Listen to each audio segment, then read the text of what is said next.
No chips, don't let the salad win. That's the message in terms of nature of the food, maybe, that we consume in Wales. Wrexham.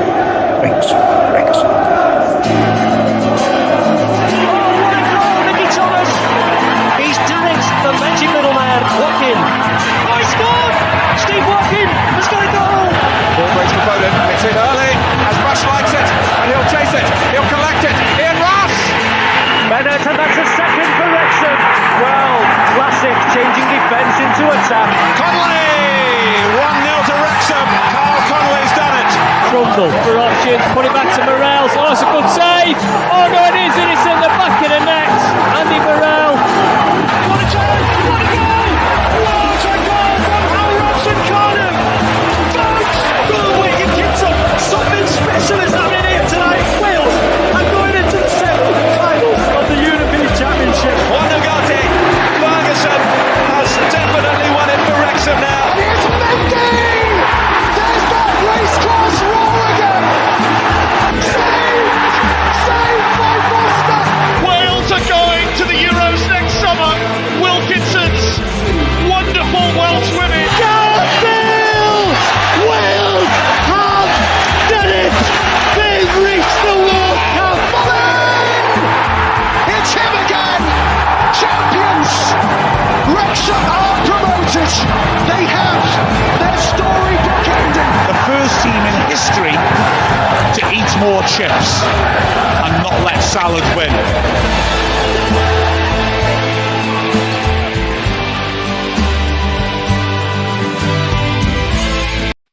Hello and welcome to the Eat More Chips podcast, the official podcast with one of the recognisable flags in the Welsh football supporters universe. Yes, we're actually live tonight. Actually live. And just to prove it, I've got one of today's newspapers here today, so I can read that. Nothing about Conor Cody. Interesting. Anyway, nothing about Conor Cody from that point of view, but as well as being live, obviously, we're having a bit of party because it's my birthday. Yeah, who would be stupid enough to do a live podcast on their birthday? I've made it to another one, incredibly. I don't know how that's managed to happen, but considering the amount of fried potato product that I've managed to put into my body, it's astounding that I've made it this far. But there's only two other people that I would really like to share this day with. Unfortunately, they couldn't make it, so I've had to ask these two wankers. It's Jamie and Daz. Oh, hey! Pemblwydd hapus! Happy birthday.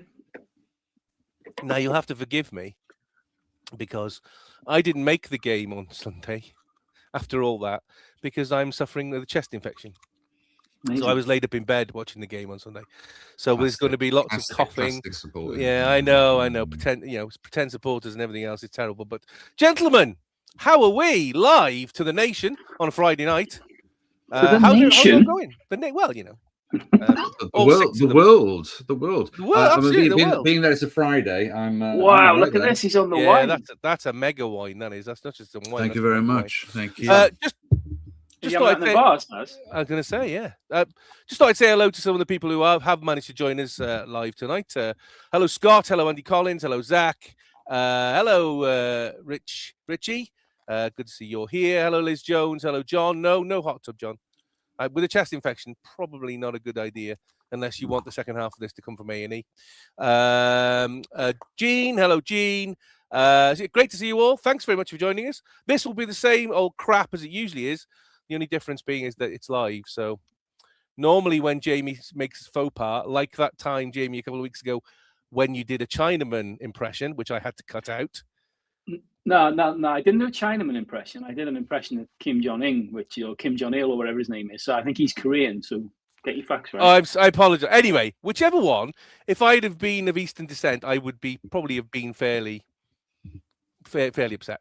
So, but I don't know. Maybe that's just me. I don't know. Or do we have to be careful these days? Who knows? You just don't know. Anyway, there won't be any of that. So if you want to get it out tonight, boys, and you want to get his band cancelled, Now's the time to do it. First up, first story for tonight.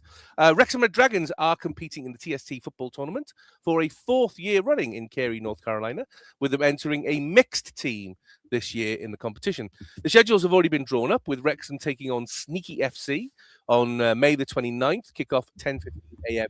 PT. Solo FC on the same day, kickoff 5:45 p.m.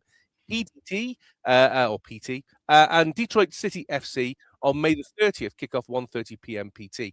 There are 3 mixed groups, with Wrexham being in Group A. The winner and runner-up from each group, plus the 2 best third-place teams, go through to a straight knockout. Currently, Rosie Hughes and Scottish Viking Jesus Stephen Fletcher have been announced to play for Wrexham. Also, Wrexham women are due to play in the Hong Kong Soccer Sevens tournament between the 22nd and 24th of May. Wrexham attended this tournament last year, did incredibly well, only losing in the final to Kitchie SC women 1-0. Jamie, we talk about TST kind of every year, and we kind of look at it as a nice distraction after the season had finished. It'd be quite interesting because obviously these times they'll be just after the playoff final at Wembley, so we might be celebrating second time over. You never know. Well, let's hope so. Yeah, the TSTs. It's a good bit of fun, isn't it? We've come to watch it and enjoy it as a bit of fun. I think I'd love to know where they come up with the names of some of these teams that play in this tournament, to be honest with you. But it'd be interesting to see. Obviously, we know Fletcher's going to be playing. It'd be interesting to see how he's kept himself in shape, and it'll be also interesting to see who else is playing. Whether we've got any kind of other ex-players and stuff. So yeah, like I say, it's a bit of fun. I think for me last year it kind of plugged a little bit of a gap when there was no football in the summer, but obviously even the Wales are not there. The World Cup's on, isn't it, this year? So still give it a watch, but yeah, it'd be good. And Daz, Wrexham women played in the Hong Kong Sevens last year. I mean, brutal conditions. We know, I know from going out to Hong Kong myself, it's very humid, particularly as you hit May. But the women and girls who went out last year really did seem to get some positive game time out of it. Yeah, I mean, it's that balance, isn't it, between meaningful competition against decent opposition and actually testing yourselves as players and teams as though, or is it promotion? Is it about getting the name out there? And Wrexham, I don't know if anybody's really heard about this little club called Wrexham, but so I just think getting that promotional opportunity whenever they can, I think they have to make the most of these opportunities. So I'm glad they're getting it because, they just don't get the recognition that they deserve, personally. I mean, it was really good, Jamie, because a lot of the younger players, the under-19s, went to Hong Kong last year. And particularly players like Grace Morris had a really, really, productive time. I mean, it's good, particularly now with the announcement that there's no under-19s league next year. I think any opportunity they can get in the off-season to get some decent game time against some serious opposition, got to be a good thing, isn't it? Yeah, for sure. I think without, I'm not sure there'll necessarily be any sort of senior, because last year there was a couple of senior sort of first team representations in the team, wasn't there? Which I'm not sure there will be again this year because of the success they've had in the Champions League coming up and everything else. But yeah, like you say, the sort of sad news with the under-19 side of things, if some of those girls can get get this in, it'll be a great experience for them, and like you say, some good on-field experience as well.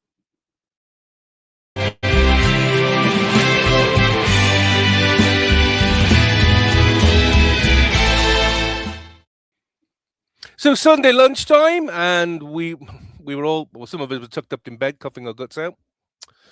Great, I love that. But Wrexham obviously were at the Coventry Building Society Arena to play Coventry City. Always was going to be a difficult game, this one, and boy, did this one live up to its. It was a bit like gate crashing a party where you kind of know you're not really invited from that point of view, but still a game of football broke out at some point, I noticed, while everybody else was partying. Let's look at the lineup, Jamie. First of all, only one change from the win over Oxford a few days before, with Issa Gabori back in for Ryan Longman. We will talk about Danny Ward in a bit, because I think that's quite a hot topic at the moment. Again, one change. I mean, I suppose now really you're getting to the sharp end of the season now where you don't really need to protect players anymore. Are we kind of looking now at our best 11 right now, would you say? It's a difficult one. That is it our best 11? It's what Parky feels is the best 11, isn't it? I was unsurprised by this lineup, to be honest. The decision he made a couple of games ago to bring Ward back, obviously we talked about it briefly, but the fact that he made that change, he's never going to change again, because you're not going to change your goalkeeper again with only a few games to go. Longman didn't have a good game against Oxford, so it was no surprise to see Kabore come back in. The only thing that surprised me when I saw the team sheet was I had to give my eyes a good rub because I saw Crackers on the substitute bench. Couldn't believe it. But yeah, other than that, that was the biggest shock. But other than that, nothing else shocked me from the lineup. I mean, obviously, he didn't come on. Did you kind of hope, well, maybe you'll get 10 minutes at the end? Even I know the third goal went in quite late. Did you kind of think, well, at 2-1, he's not going to risk it? Or did you hope, well, actually, it'd probably be good if you gave him 10 minutes because that could feed him into the game that we've got tomorrow? Yeah, I even if he'd have played for 10 minutes, I don't think there's any chance that he was going to play tomorrow anyway. He'll be on the bench again, assuming he's not picked up another injury in training.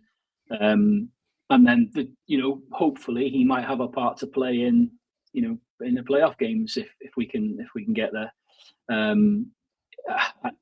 I think Thomason has done a very amicable job filling in at left wing back. He's not a left wing back, and there was moments in this game that kind of highlighted that. But that's not being critical of him. He's done a fantastic job playing out of position, and has probably saved our bacon really a little bit, because without him, I think we'd really struggled. But no, I wasn't hugely surprised Kikachi didn't come on. But the fact that he's fit again enough to be on the bench, that's got to be a good thing, because I think if we can, I think we'd all agree, as much as we have a little bit of fun about his injury record and stuff, if we can get him fit and keep him fit, he was a brilliant signing. We've just got to try and keep him fit. I mean, when he has played, he has done really, really well. There's no doubt about that. I mean, keep an eye on the news feeds, because I'm sure we'll get a thing saying he's out tomorrow because he's been doing Phil Parkins' roof and fell off or something like that. That'll probably what will happen. Well, 5 days on from sealing the title with a 5-1 win over Portsmouth, Coventry received a guard of honour from Wrexham as they entered the CBS Arena pitch ahead of kickoff. It set the tone for what was a carnival atmosphere throughout, as Sky Blue supporters fully savoured the opportunity to toast their side's title success. Despite seeing little of the ball early on, Wrexham caused the hosts problems as they looked to put a dampener on the Coventry celebrations and bolster their own playoff hopes with a positive result. But Coventry quality sort of shone through. In 19th minute, it was Thomas Asante volleyed Mason Clark's curling cross into the net from close range. Daz, look at his first goal. Defensive error, or just an absolutely superb cross, exactly right in the right place, and just difficult to defend against? The second one, I just thought it was an absolute perler. I mean, okay, you can argue whether or not he wasn't given a huge amount of space. He was being marshaled by two players, so he made a bit of room for himself with a little bit of movement and just whipped it in. But it's the way that it curls, away from the defenders. It's not close enough for the keeper to do anything with. And the time of the run, I mean, it's just a phenomenal finish. So I would argue that very few people would say that's not a good goal rather than a poor mistake. I just think it was just a class cross. Ultimately, the cross made the goal just so much easier. I mean, the finish, he could have hit it straight at the goalkeeper, of course, but it was very hard for him to miss from that range, and the speed it was coming in, and all the movement was in the right direction, and Ward had to try his best, but it wasn't to be. So no, cracking goal for me. I mean, Jamie, we have seen this kind of back stick, particularly on this side, as a bit of a weak point. Some people are saying, well, Callum Doyle should have been much more aware. But when you look in slow motion, he glances back twice, so he's watching him and he can see him in his kind of rear view mirror, but gives him just that little bit too much space. Some people then saying, well, Thomason maybe should be tracking forward because he's not got anybody behind him, so he should be goal side of him rather than giving him that much space. I mean, can you put any kind of, I hate to use the word blame, but can you put any kind of blame on them for this? No, I'm not gonna really give any sort of blame. I think that first goal for me was a great kind of highlight of two things. One, when we talked about the Southampton game a couple of weeks ago, we spoke about that's the kind of level we need to get to, from the point of view of being a top end of the Championship competitor. That level, level of squad, level of performance.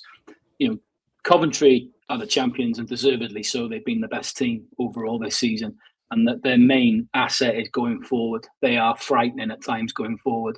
And that first goal to me highlighted, again, it was a little bit of a reminder about the levels we're going to have to try and get to from an attacking perspective.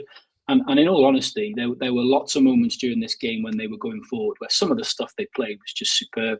And that's great because it's somewhere we've got to aim for.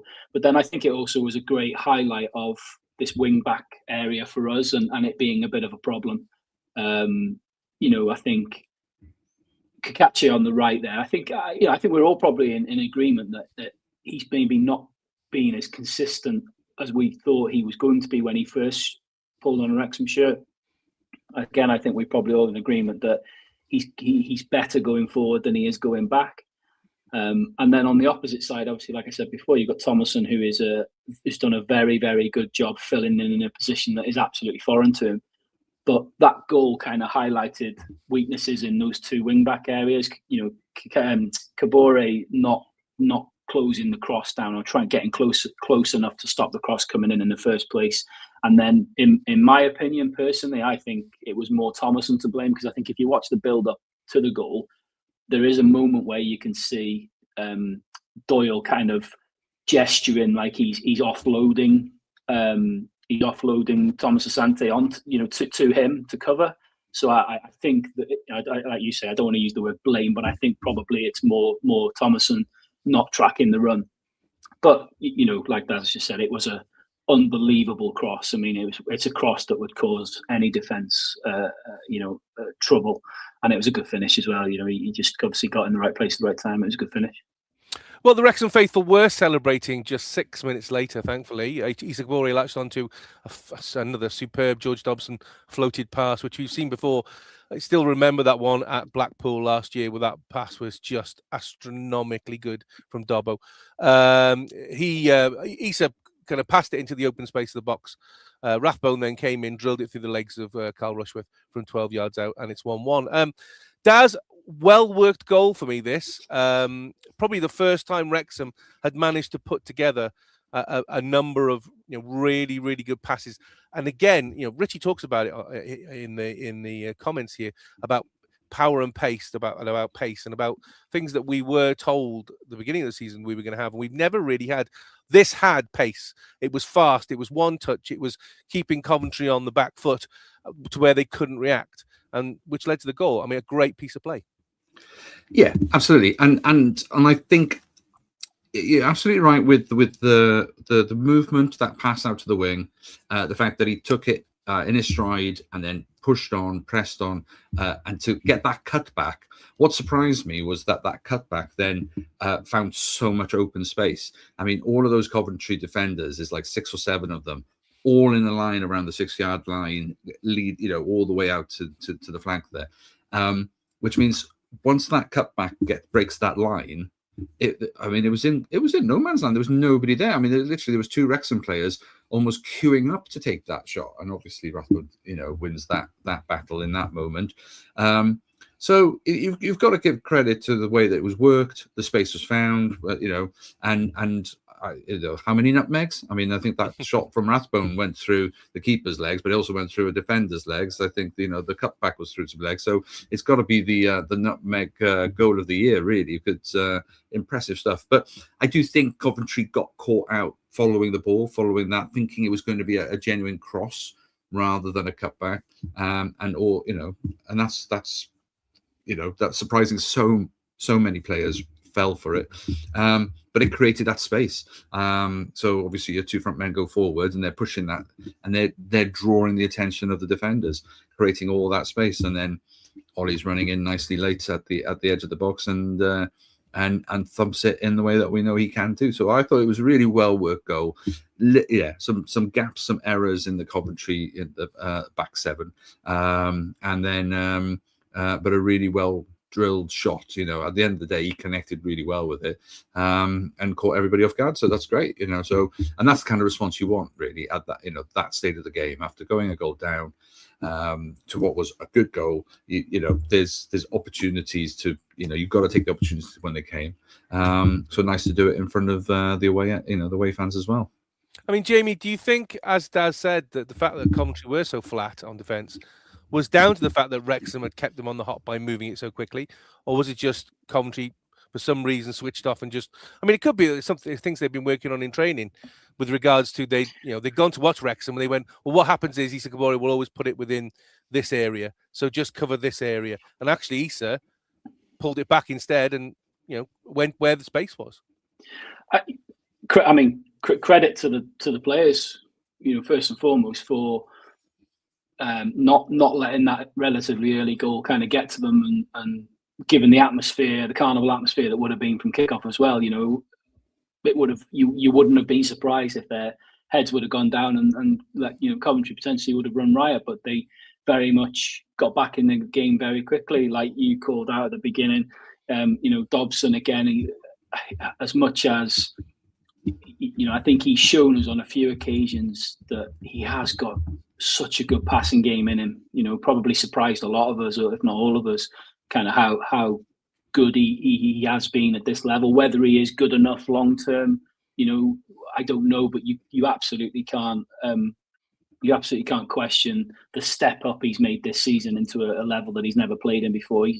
More often than not, he's not looked out of place. It was a brilliant ball out to Kabore, and just going back to what I said before about Kabore's strengths and weaknesses, going forward is undoubtedly his strength when he's got those afterburners on, and he did really well against De Silva. And you've got to remember that De Silva there on that left hand side is probably arguably the best sort of left wing back in the league. He's had a fantastic season, and he does really well to get the ball in.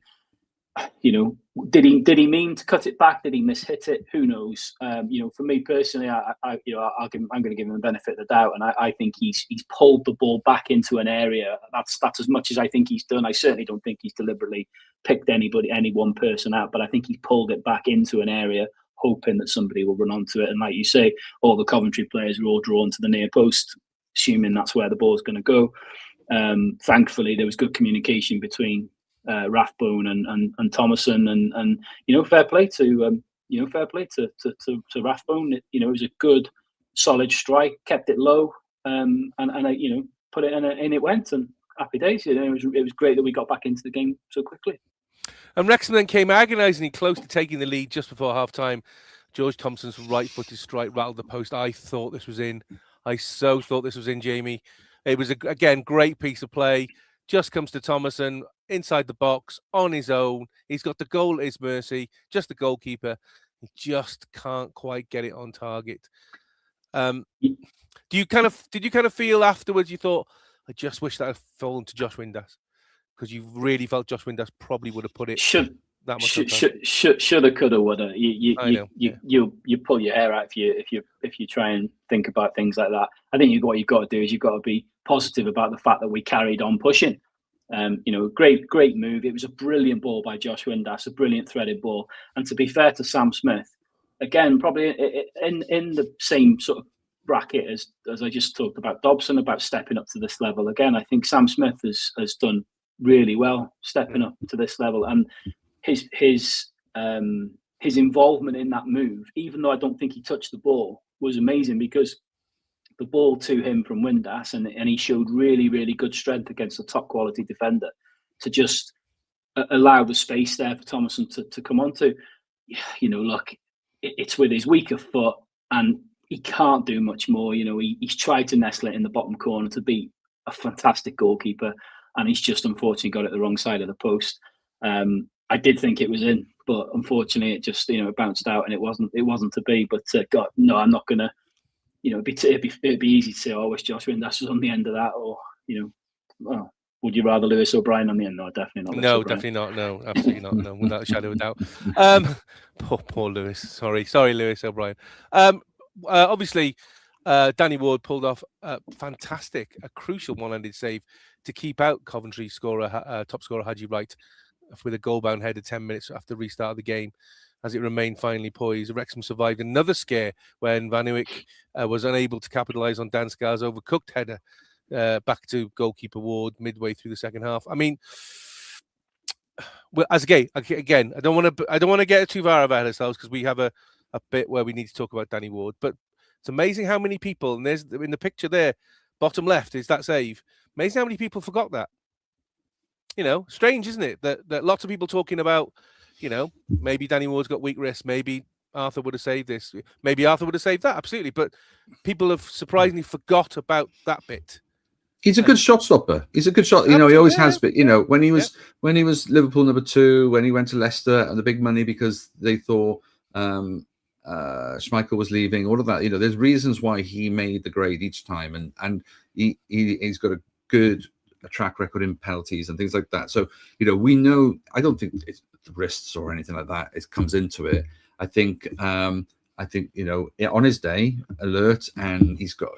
We talk about the presence he has in the defence. He commands that defence really, really well, backs them up, calls them out, as all good goalkeepers should do. So, and that save is the perfect example. Like I say, it's I don't know how late he saw it. I don't know, you know, but he gets down quick. He's a big man, but he's agile. He's strong, and so yeah, that is for me a very typical Danny Ward moment. So.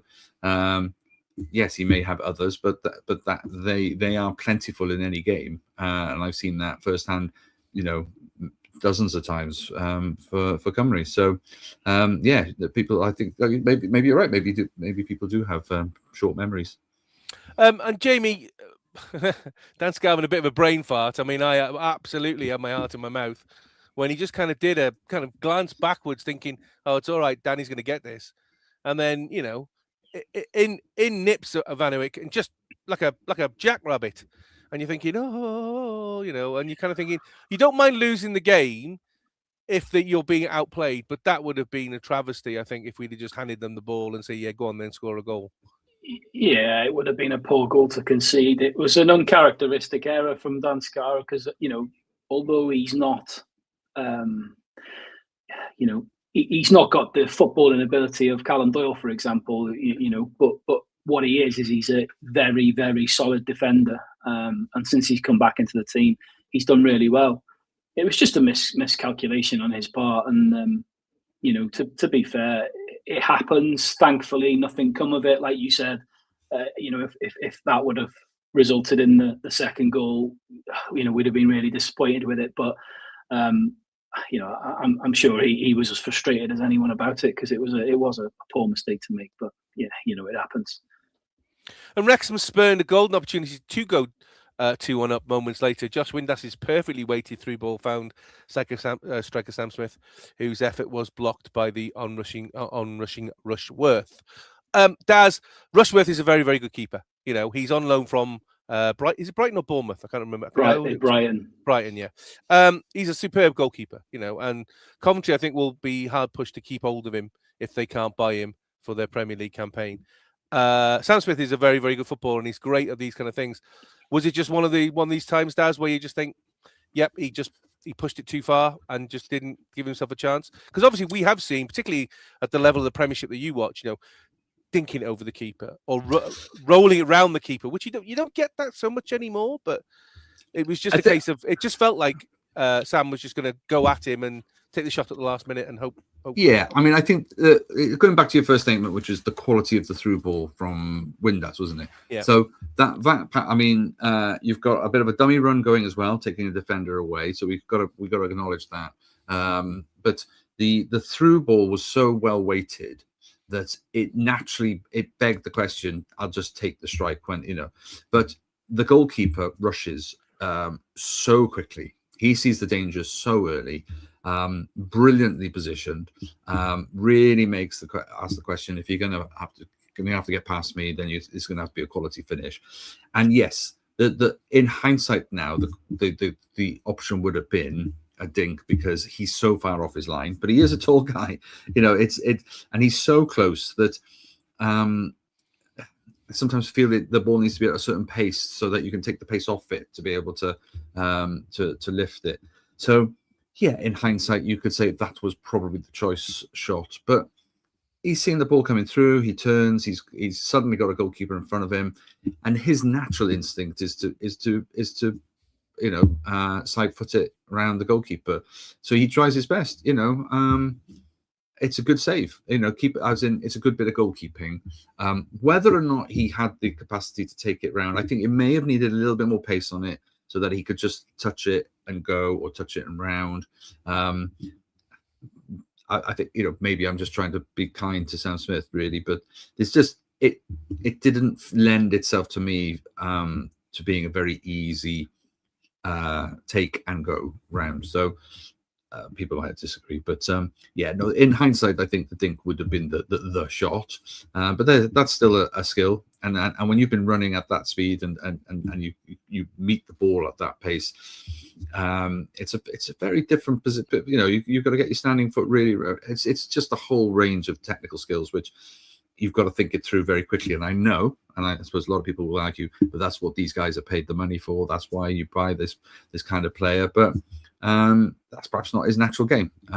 He's pace. He's about meeting the ball. He's about running through into the channels. I don't think I've seen him do that kind of a deft touch, but I don't watch the games in the same way as you guys do, and I don't see him up close. So unfortunate, because what does that do to the game at that point in terms of going 2-1 away with that part of the atmosphere going on? The fact that they had the lead and then not suddenly, but over time, then it's 2-1 down, and you just think, could they have got into their heads? Could they have got the crowds murmuring a little bit, spoil the party? We'll never know, because unfortunately it didn't happen. No, Richie's saying Gary Bennett would have clipped it over the keeper. Gary Bennett would have scored another 3, Richie, let's be honest, and we'd have been out of sight. Sorry, I just okay. From my point of view of that goal, I think you got to credit the keeper. He's been the best goalkeeper in the Championship this season. If you watch it back, watch where his starting position is. Yeah, the ball through to him from Windass is absolutely superb. It's a hell of a pass to Smith, and the run is a brilliant run.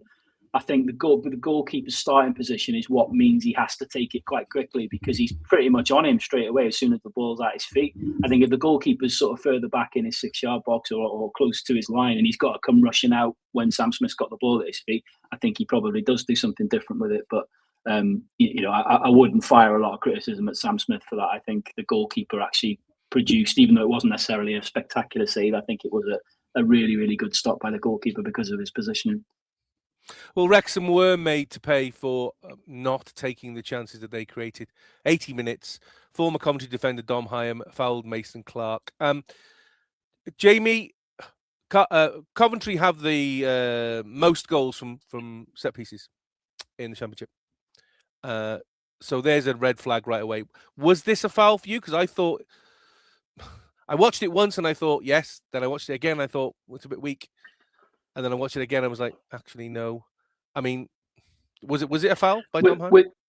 Without dragging up the debate on referee standards again, this referee was very sporadic throughout this game. He was very inconsistent, but it's something we've become used to. And every season we've gone up into a higher level. We've started the season saying, "Oh, the refereeing will be better in this league," and it never is. And I don't want to pile in on referees because I think it's a bloody difficult job to do.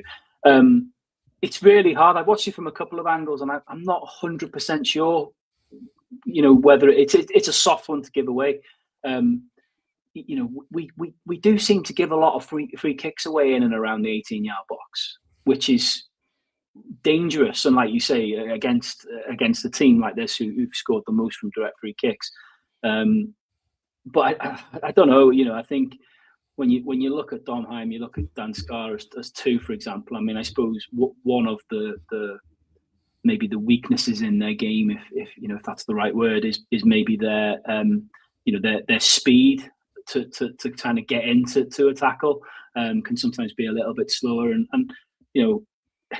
it's really hard. I'm right on the fence with it, but at the end of the day, it doesn't matter whether it was or it wasn't. It was given as a free kick, and that then created the chance for them, didn't it? Well, as I say, Torp had this free kick literally just outside the 18-yard box, in line with the as we were looking at it, left-hand side of the post, in front of the wall, and he did I want to talk about Danny Ward. We'll talk about him in a second.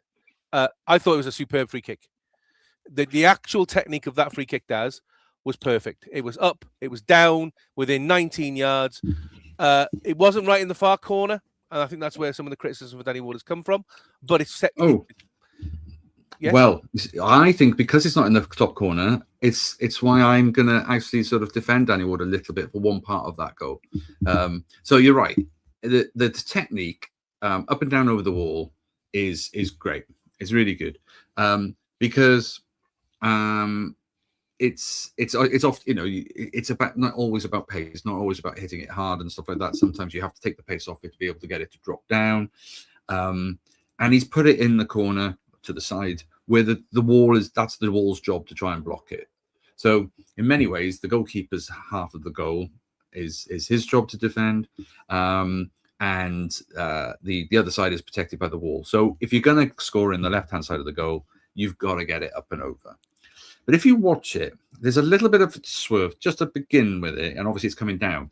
But I think he, as the goal scorer, is probably expecting a bit more whip left. I think he's expecting to curve it into the top corner. And when Danny Ward spots, that's the shot he's gone for. Because he was obviously, you can see him, he sees past the wall, he sees him taking the shot, and you can see it's going to the left or to his right. His natural instinct is to scamper across, really, get over, because I think he's thinking, I'm going to have to reach top bins to push this round. And I think he's going too far, too fast, which is why then when he suddenly gets there, he realizes it's kind of over my head. His arms aren't really in the right position. I do think he should stop it though, because he gets a hand to it. I still think there's, but force, the force of a ball, and you're not quite ready for it, you're not braced or whatever, is part of it. But I actually think the goal, the actual clinical nature of the finish of that goal isn't as good as perhaps Danny Ward thought it was going to be. So that's my interpretation. As I say, I feel he's overrun it, and I think he's just seen the ball go, and of course, at one point, he'll lose sight of it as it goes behind the wall and then appears over the top of it. And at that point, he's got to react. And I think he's surprised to see it suddenly coming back at him over here. So it's the wrong hand, So I want to sort of defend him a little bit, but a goalkeeper of that level, getting a hand to it, full stop, should be able to at least be able to block it and it bounce around somewhere. I'm not saying he'll get the palm around up and over the post. But I would expect him to stop it crossing that line, and that's the reason why I think he's a bit caught off guard. People might disagree, but I've only watched it a couple of times. You guys may have watched it a lot more times than I have. So Jamie, when you look at social media, it was quite a shock when Danny Ward came in 3 games ago to replacing Arthur, because Arthur had tied up the number 1 for the majority of the season since Danny Ward got injured. Danny Ward is an international and Premier League goalkeeper. All right, maybe he's not at the full prime of his profession right now, but you don't forget that kind of stuff. It's still there. I've seen some absolute pelters online about him saying Arthur would have stopped that. This is why you don't put him in. Why are we bothering with this guy? Bring Arthur, all this kind of stuff. My fear, I'm to be fair to the Fearless boys, Tim absolutely said it perfect when I listened to them this week, right? You can't look at one mistake and then just throw the baby out with the bathwater, right? Because Arthur's made some mistakes. And if we do that, we're going to be changing the goalkeeper every other game. And that's just nothing but disruptive. We don't know why Parky has decided to bring Danny in with 4 games left to go. We don't know. All we can do is give our opinion, what utter nonsense it is, and there it is.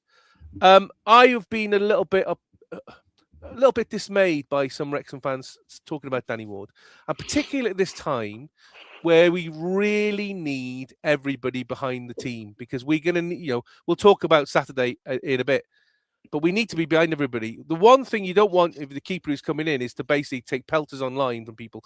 And I know Danny, Daz knows, he's been at Liverpool, he's been at Leicester. He got some absolute killing from Leicester fans when he was there.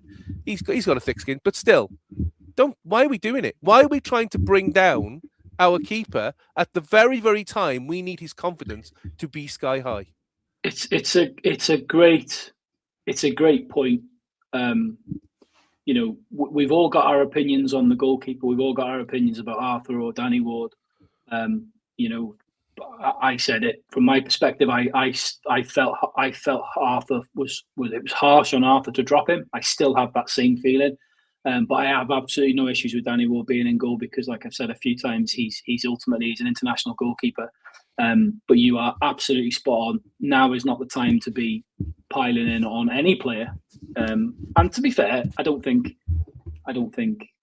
piling in on a player is really ever needed, is it? Yes, by all means, call somebody out about a bad game or whatever. But I don't think piling in on someone is the right way. Like you say, the opinion of some, and you do have to stress it is only some, because there's been a lot of support for him as well. And everybody's entitled to their opinion. I have no 100%. Problem with that whatsoever, and no problem with that. But absolutely. But I really feel that it's if you want to back the team, now is not the time to dissect this. Wait until the season's done, then dissect it. All it is it's just like looking for a scapegoat, looking for someone to blame for an error or a loss or a goal conceded or whatever it is. And because I think because there are some people who feel quite strongly about Arthur being dropped, I think there's a lot of hangover with Danny Ward as well, because of, like you said there about the Leicester fans. I think there was so much negativity around him when he came to Wrexham because of the performances he when he was last playing for Leicester was not great. I think this summer still may be a little bit tarnished by that. But look, for me, there's a couple of things really on Danny Ward. One, I would say he is a better footballer than Arthur. Since he's been back in the team, he is better with the ball at his feet. His distribution with his feet and with his hands is generally, in my opinion, better than Arthur's. That's somewhere where he scores higher than Arthur. The other thing, which from what I've seen firsthand and what I would say, is he's definitely more vocal than Arthur. Again, something that Arthur I think will grow and get better at. But at this moment in time, Danny Ward's experience absolutely comes through, and I think the defence in front of him probably respond better to someone that's a bit more vocal behind them. And he is a good shot stopper. He proved it in this game. I'm really glad you called out that save he made. Down the photo that you put up there. It was a superb save. Absolutely superb save. So he is a good shot stopper as well. He's been a good goalkeeper over his career. You don't just stop being a good goalkeeper. But if you're looking at just this free kick and commenting on this in isolation, I think if you go back to before the free kick, I think it's really important and really worth calling out. The build-up play from Coventry was out of this world. If you watch that goal back, and it goes back to what I said about why they're the best team in the league, the one-touch, two-touch football and building the ball up through the field was unbelievable. It was great to watch. It was fantastic to watch, just from a neutral's point of view. Was it a foul? Wasn't it a foul? I don't know, but it was given as a foul. The free kick itself, let's put it out there straight away from the off. It was a superb free kick. The speed and the power he hit that free kick with was ridiculous. Now, don't get me wrong, the placement wasn't necessarily the best, because it's not like it was in top bins, but it was very accurate from the point of view that it was just under the bar, and he hit it with some unbelievable pace. for me, where the two criticisms to us from our perspective, from a defending it point of view, goes. One is the wall, because the wall doesn't jump. Now, I don't know whether that's a deliberate thing or whether they just decided they weren't going to jump. But if you actually watch it, and there's one of the angles when you rewatch the highlights, which is pretty much from behind Victor Thorpe taking it. And if you watch where he hits the ball, it goes over where Matty James is in the wall. And if you watch Matty James, because they all don't jump, he puts his head down, which is fair enough, because if somebody was whacking a ball at my face, I'd probably put my head down as well. In fact, I'd probably just jump to the ground. But the fact that he puts his head down, again, that creates an even lower space, a lower wall. So that, for me, the wall, I'd love to know whether the wall was instructed not to jump or not, but the fact they didn't jump was a problem. And then Danny Ward, look, there'll be nobody more disappointed than him.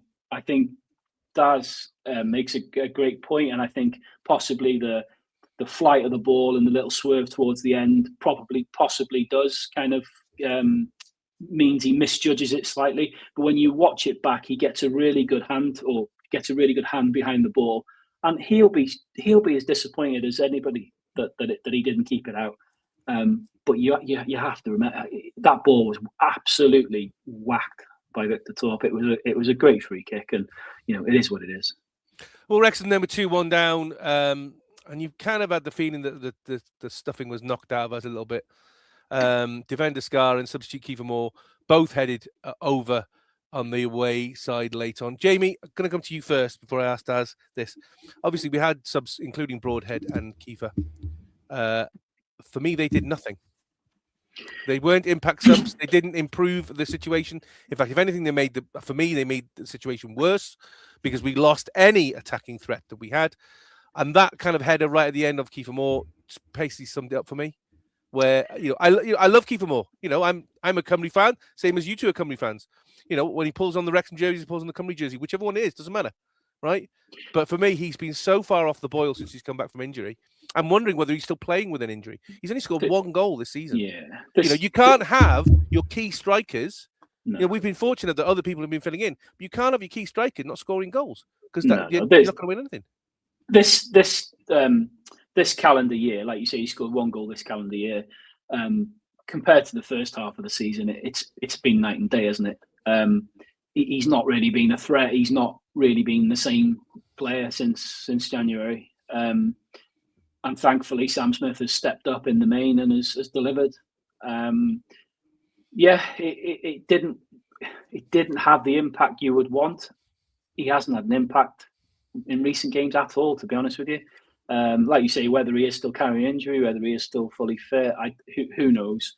The Broadhead again, look, if I could just say when we were talking about Danny Ward, I don't want to go in two-footed on players, but let's call a spade a spade. He has been disappointing this season. Whatever happens, and fingers crossed he'll come on tomorrow and he'll score a winner or something and send us into the playoffs. Everything will be forgiven. And if he everything does, will be days. forgiven. Yeah. But let's be brutally honest, and this is nothing to do with the fee we paid for him or anything else. Just purely based on the ability he's got, that we know he's got because we've watched him in a Cymru shirt, particularly, but obviously for Ipswich as well. It's been disappointing. Now, whether that's down to him, whether that's down to the system we play, who knows? But if you look at that third goal we conceded, you cannot be so lackadaisy like he was to, first of all, give the ball away. The thing that really got me about it was the pretty much just giving up to not try and get the ball back. There seems to be a feeling of that for the last 5, 6, 7 games he's been involved in, where he will go, the amount of times where I've seen him run at 3 defenders, try desperately to drive through, lose the ball, and then just stop and look around. He won't track back. He won't chase it. The fact that he just lost the ball. I mean, Daz, you obviously want to comment because I can see you want to. Well, yeah. Well, I was just we're fans of Broadhead, aren't we? We've seen him in that Cymru shirt, and he's been. Yeah, no. Last season, he was brilliant.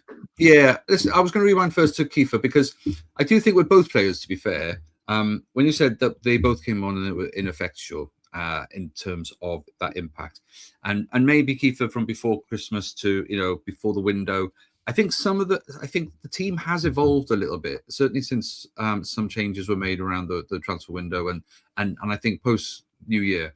And so I think bringing Kiefer on isn't simply bring Kiefer on and he will make a change.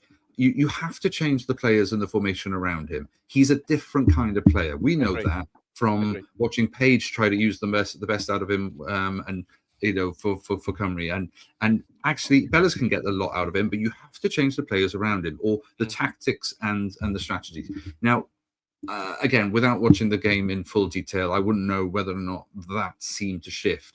But when you've got that target man, you've got that difference. And I think Broadhead's a very particular kind of player as well. And I don't think we as Cymru and you guys as Wrexham have used Broadhead in the same way as Ipswich used him.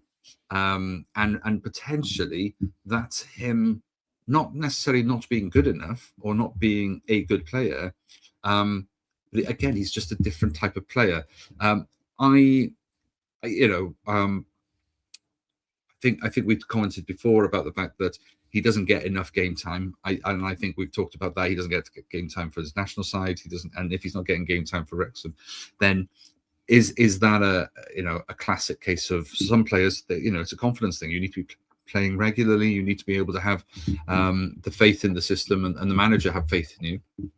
And if you keep being brought on as a sub, then that really does sort of play on your mind, because he's not really like a super sub. Because I wouldn't say that whenever he comes on, he makes a difference and then scores those goals. So I'm not entirely sure he knows where he fits in this team. So it must be incredibly frustrating for him, mustn't it? It must be. Yeah, totally. And of course, you paid a lot of money. You paid a lot of money for him, and so there comes an element of expectation.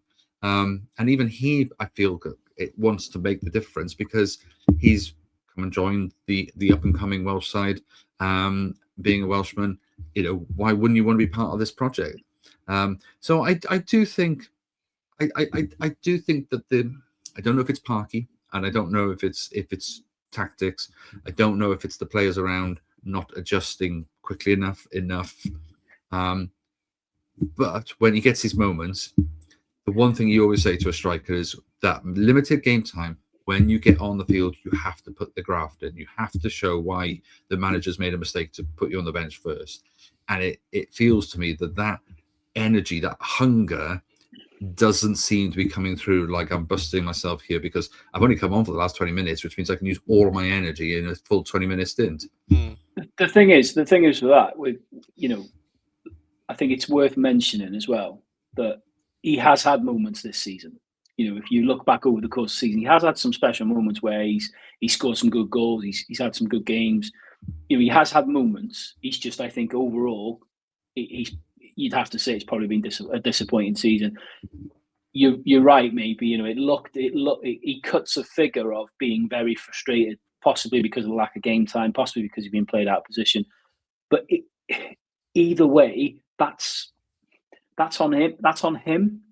He's got to do something to make Parky pick him, make Parky not leave him out of the team. Now, whether that's in training, whether that is when he gets his opportunity, and doing things like he did for that goal against Coventry, it's not going to help his cause. Because if he's going to, I would imagine Parky would look back at that and the type of character Parky is. If you look at the players that he loves, Thomason, for example, Dobson, for example, Rathbone, for example. You look at the yards these players put in and the effort these players put in. Parky will look at that goal back, and I think he will be livid with Broadhead. Probably not for giving the ball away, but the giving up element of it, and that's the bit which we have seen all too much this season from Broadhead. But the last thing I would say about Broadhead is don't write him off. Okay, as I say, he scores tomorrow, the winner. Well, everybody will just go, wow, what a masterstroke.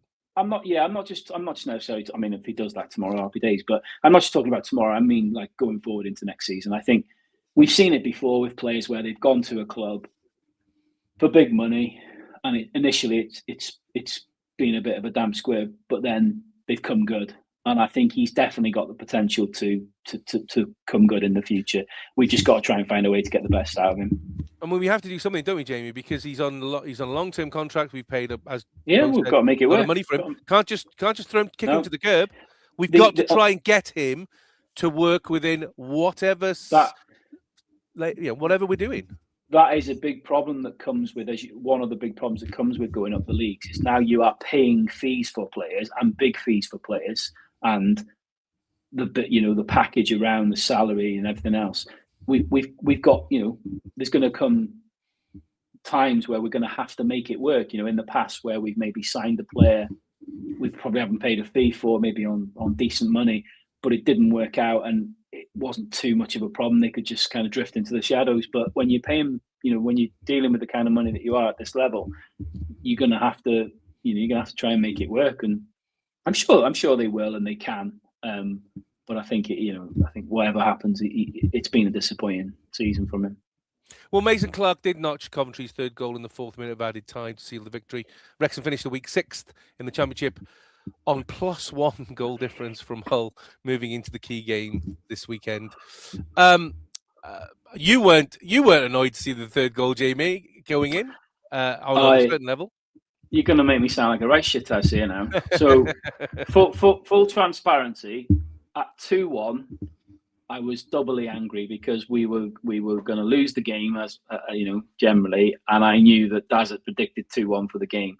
So I'm not going to lie, I thought if we're going to lose the game, I'd rather lose it 3-1. So there was a part of me that was quite sort of chuffed that third goal went in, but then I realised how close the goal difference was. So just purely from a selfish point of view, don't shoot me.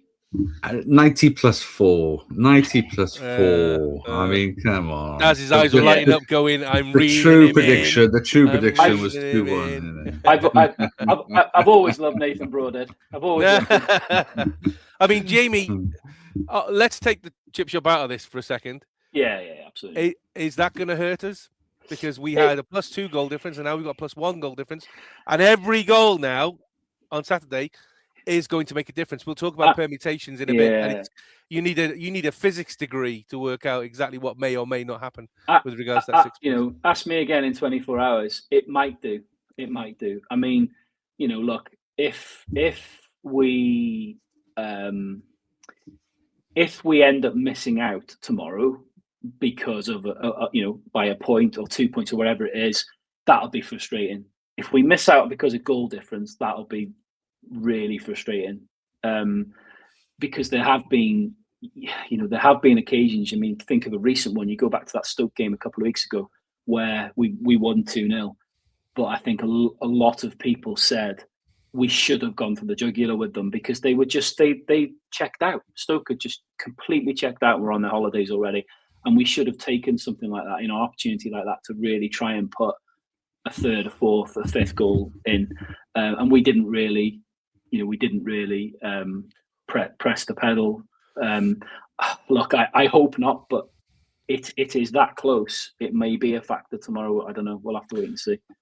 We're obviously, as Wrexham fans, we're disappointed with the loss. It would have been much nicer if we managed to pull off, the win on Sunday and been much more comfortable now. But it was always going to be a difficult task, wasn't it, Daz? I mean, I think Coventry, have already lost I think it's twice at the CBS all season. And they are champions for a reason. They are going to the Premier League next season for a reason. They're very, very good. They have a lot of talent on their books and on the bench and on the field. So are we kind of being a little bit kind of... You're right. They're going to the Premier League for a season. Ooh. I mean, are we being a little bit kind of, yeah. What happened was pretty much really by the form books what should have happened. Yeah, absolutely, of course. No team wins the championship with 92 points and second team in 81, like what it is currently, whatever.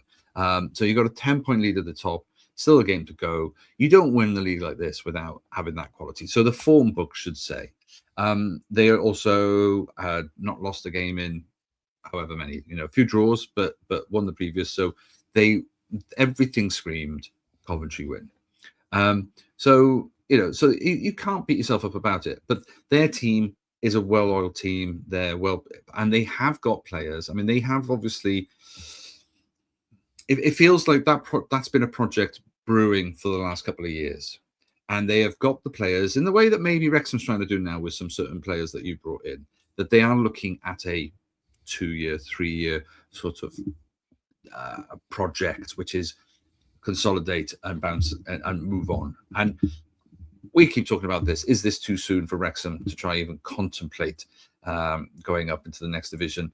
Whereas Coventry have been at that point. They have been trying, and it's been a long time coming, and they've been building, and then they bring in management, and of course they've now splashed a bit more cash here and there, including the management. So I think it just proves what that challenge is in terms of to win this league, but to then prepare yourself for next year. Now, I wouldn't put it past Coventry to still splash even more, and bring in 4, 5, 6 big names to try and stay up.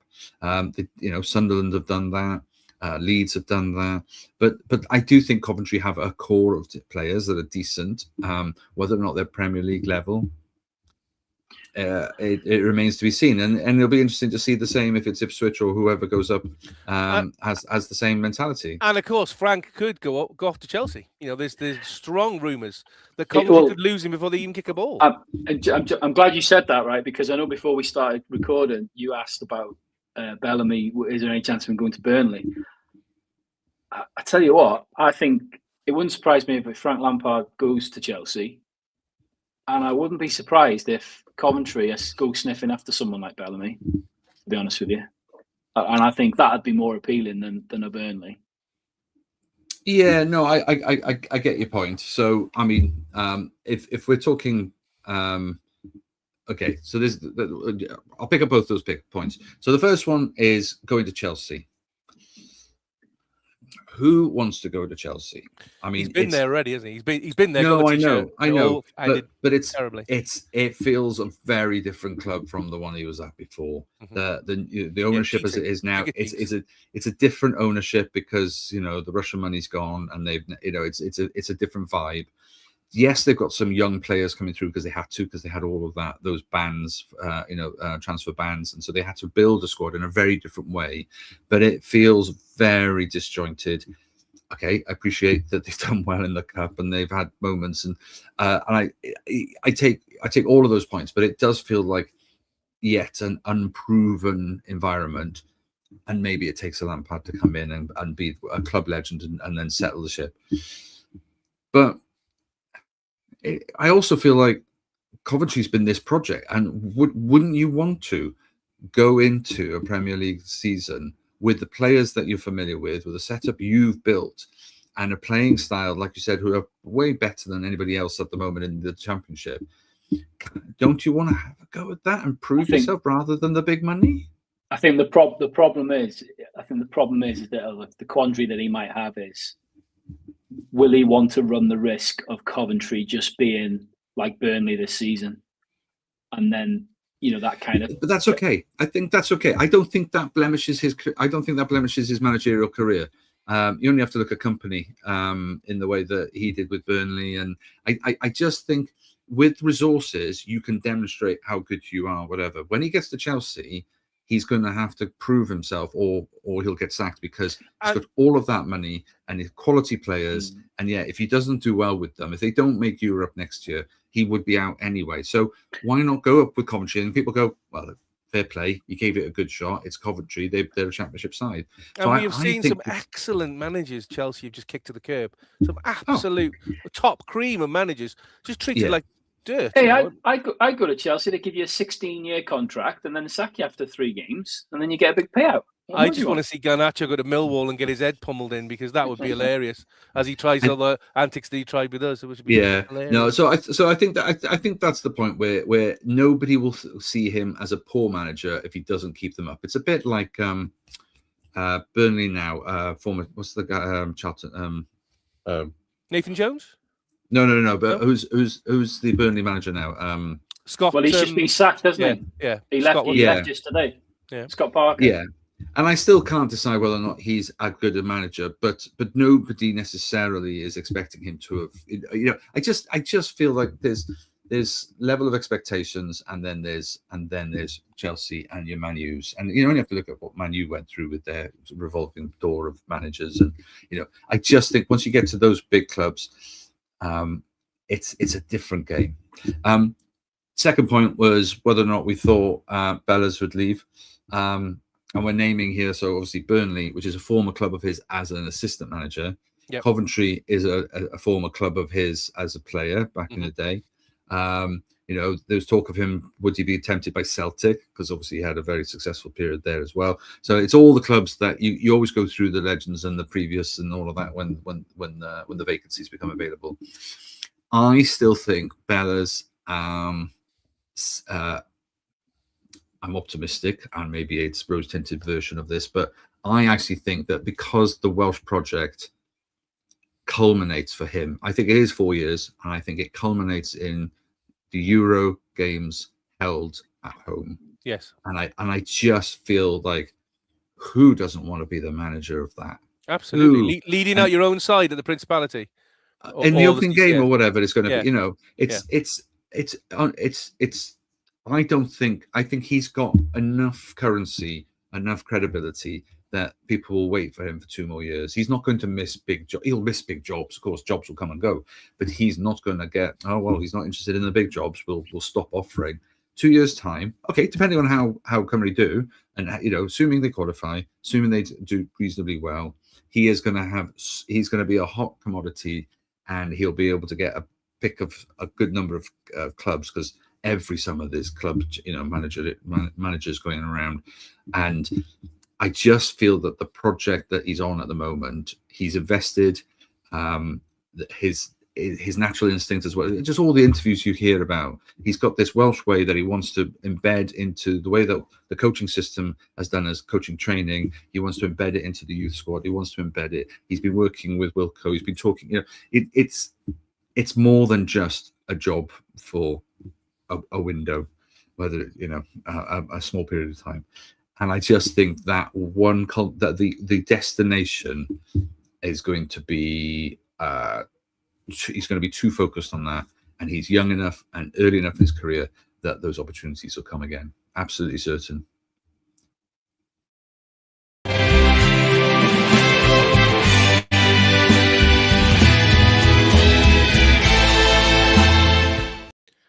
Now, Need More Chips podcast, it's time for today's newspaper, tomorrow's chip paper, where we catch up on Cymru and Wrexham football news. First up, Wrexham Under-18s Academy played their last 2 games in the Football League Youth Alliance Northern League this week. They played Walsall Youth midweek and won 4-3, coming from 3-2 down, which is a great result. Wrexham's goals by Umar Nawaz, Julian Wadecki Estima, and 2 from Carrick Murphy. They also played today in their final game against Oldham Youth at Airbus. And they came away with a 4-0 win. Wrexham's goals by Julian Wadecki Estima, Wes Graham, and 2 from Jack Jones. They finished the campaign 3rd in the table. Great season from them, Jamie, I think, really. I mean, I know we've kind of talked about the academy saying, well, they've come runners-up for the last 2 years. This might be seen as a bit of a slip now they've dropped down. But, again, I think they're unbeaten. That's unbeaten in 5 towards the end of the season. They got to the 5th round of the Youth FA Cup, first ever of any age group of Wrexham to get to that level. So it's bright for the future, isn't it? Yeah, it's all experience, and at this level, at this age, it's all good experience for them. Like I think you asked me a few weeks ago about whether not finishing second is a step back. It obviously is from a league finishing position, but like you say, got furthest they've ever got in the Youth FA Cup, and the end of the season with a five game unbeaten run.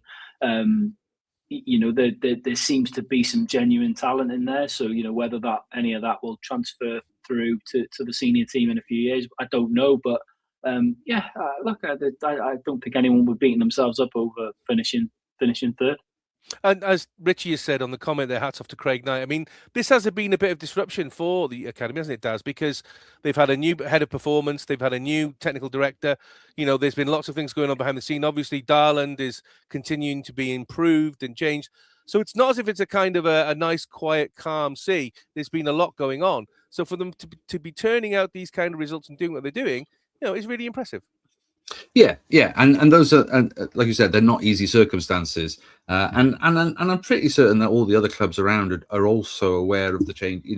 They're all improving, they're all trying to make those changes as well. So just to be able to compete at that level, 2nd, 3rd, it's where you want to be. You want to be proving, yes, champions is a great title and stuff like that, but you want to be proving yourself consistently backing the youngsters so that you've now got your pipeline, because we keep saying that this is the most important part about any academy system. Is not necessarily winning the league, is are you giving your players some meaningful time, meaningful competition, and so that when they do step up, then, you know, whether it's like your Ashfields and stuff like that, and I haven't checked on how he's doing on loan and stuff, but, you know, when they come through the system and then they step up into the senior team, they're already, you know, well prepared, well drilled. So it's about level of competition, and I think that, you know, this seems to be, you know, a really good period against, say, very unpredictable backgrounds and changes.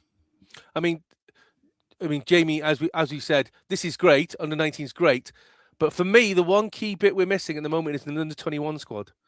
I mean, do you think Wrexham really should be starting to look, because there is a big gap at the moment between under 19s and seniors, so it's very difficult for those under 19s to bridge that unless they are absolutely exceptional. If you had an under 21 squad who's able to go into the 21 leagues, you've got that next stepping stone that gets you to senior. 100%, but it's you know, it's always remembering that off the field infrastructure and the evolution that's gone on over the last few years and how quickly things have moved. You know, it's so easy to forget how fast things have moved in the last few years, and there's only so many things they can do at any one time. You're spot on. You know, without a doubt, an under 21s team would more than likely feed in players directly to the first team, but at the moment, it's just not. You know, there just physically isn't the resource and capacity to be able to do it. It will come. You know, like with the COP, eventually getting the green light, and it's rising from the ground. You know, I think it will come. It's just time and infrastructure, which you know they are working on. It will come in time. Richie's asked the question: if we went up, would we have to have an under 21s team? It depends on the category, Richie. At the moment, we're category. I think we're Cat 3. And I think if you go up towards Cat 2 and Cat 1, then you have to have an under 21s. But there's a whole load of other things you have to tick, including even more improvements to the training ground. Leicester have got that problem at the moment because their training ground is so expensive to run because of the amount of acreage and what they have. They're in real trouble from that point of view. In a season of incredible firsts and glittering trophies and accomplishments, massive congratulations to Wrexham under-19s women who have been crowned the Gennaro Adrian under-19s Premier Conference champions. First team ever to get this accolade, because this is the first year and the last that the Premier Conference has been run. They're 5 points ahead of second place Barry Town under-19s with only one game to go, where they play Pontypridd United. This follows on from TNS under-19s and Nomads under-19s dropping out of the league, so all their results became null and void, which means that Wrexham managed to power ahead.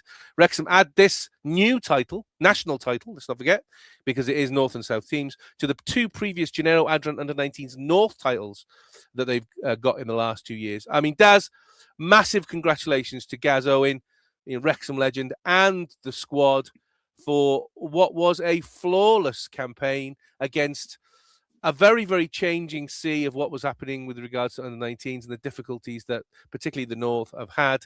But they absolutely have earned every accolade.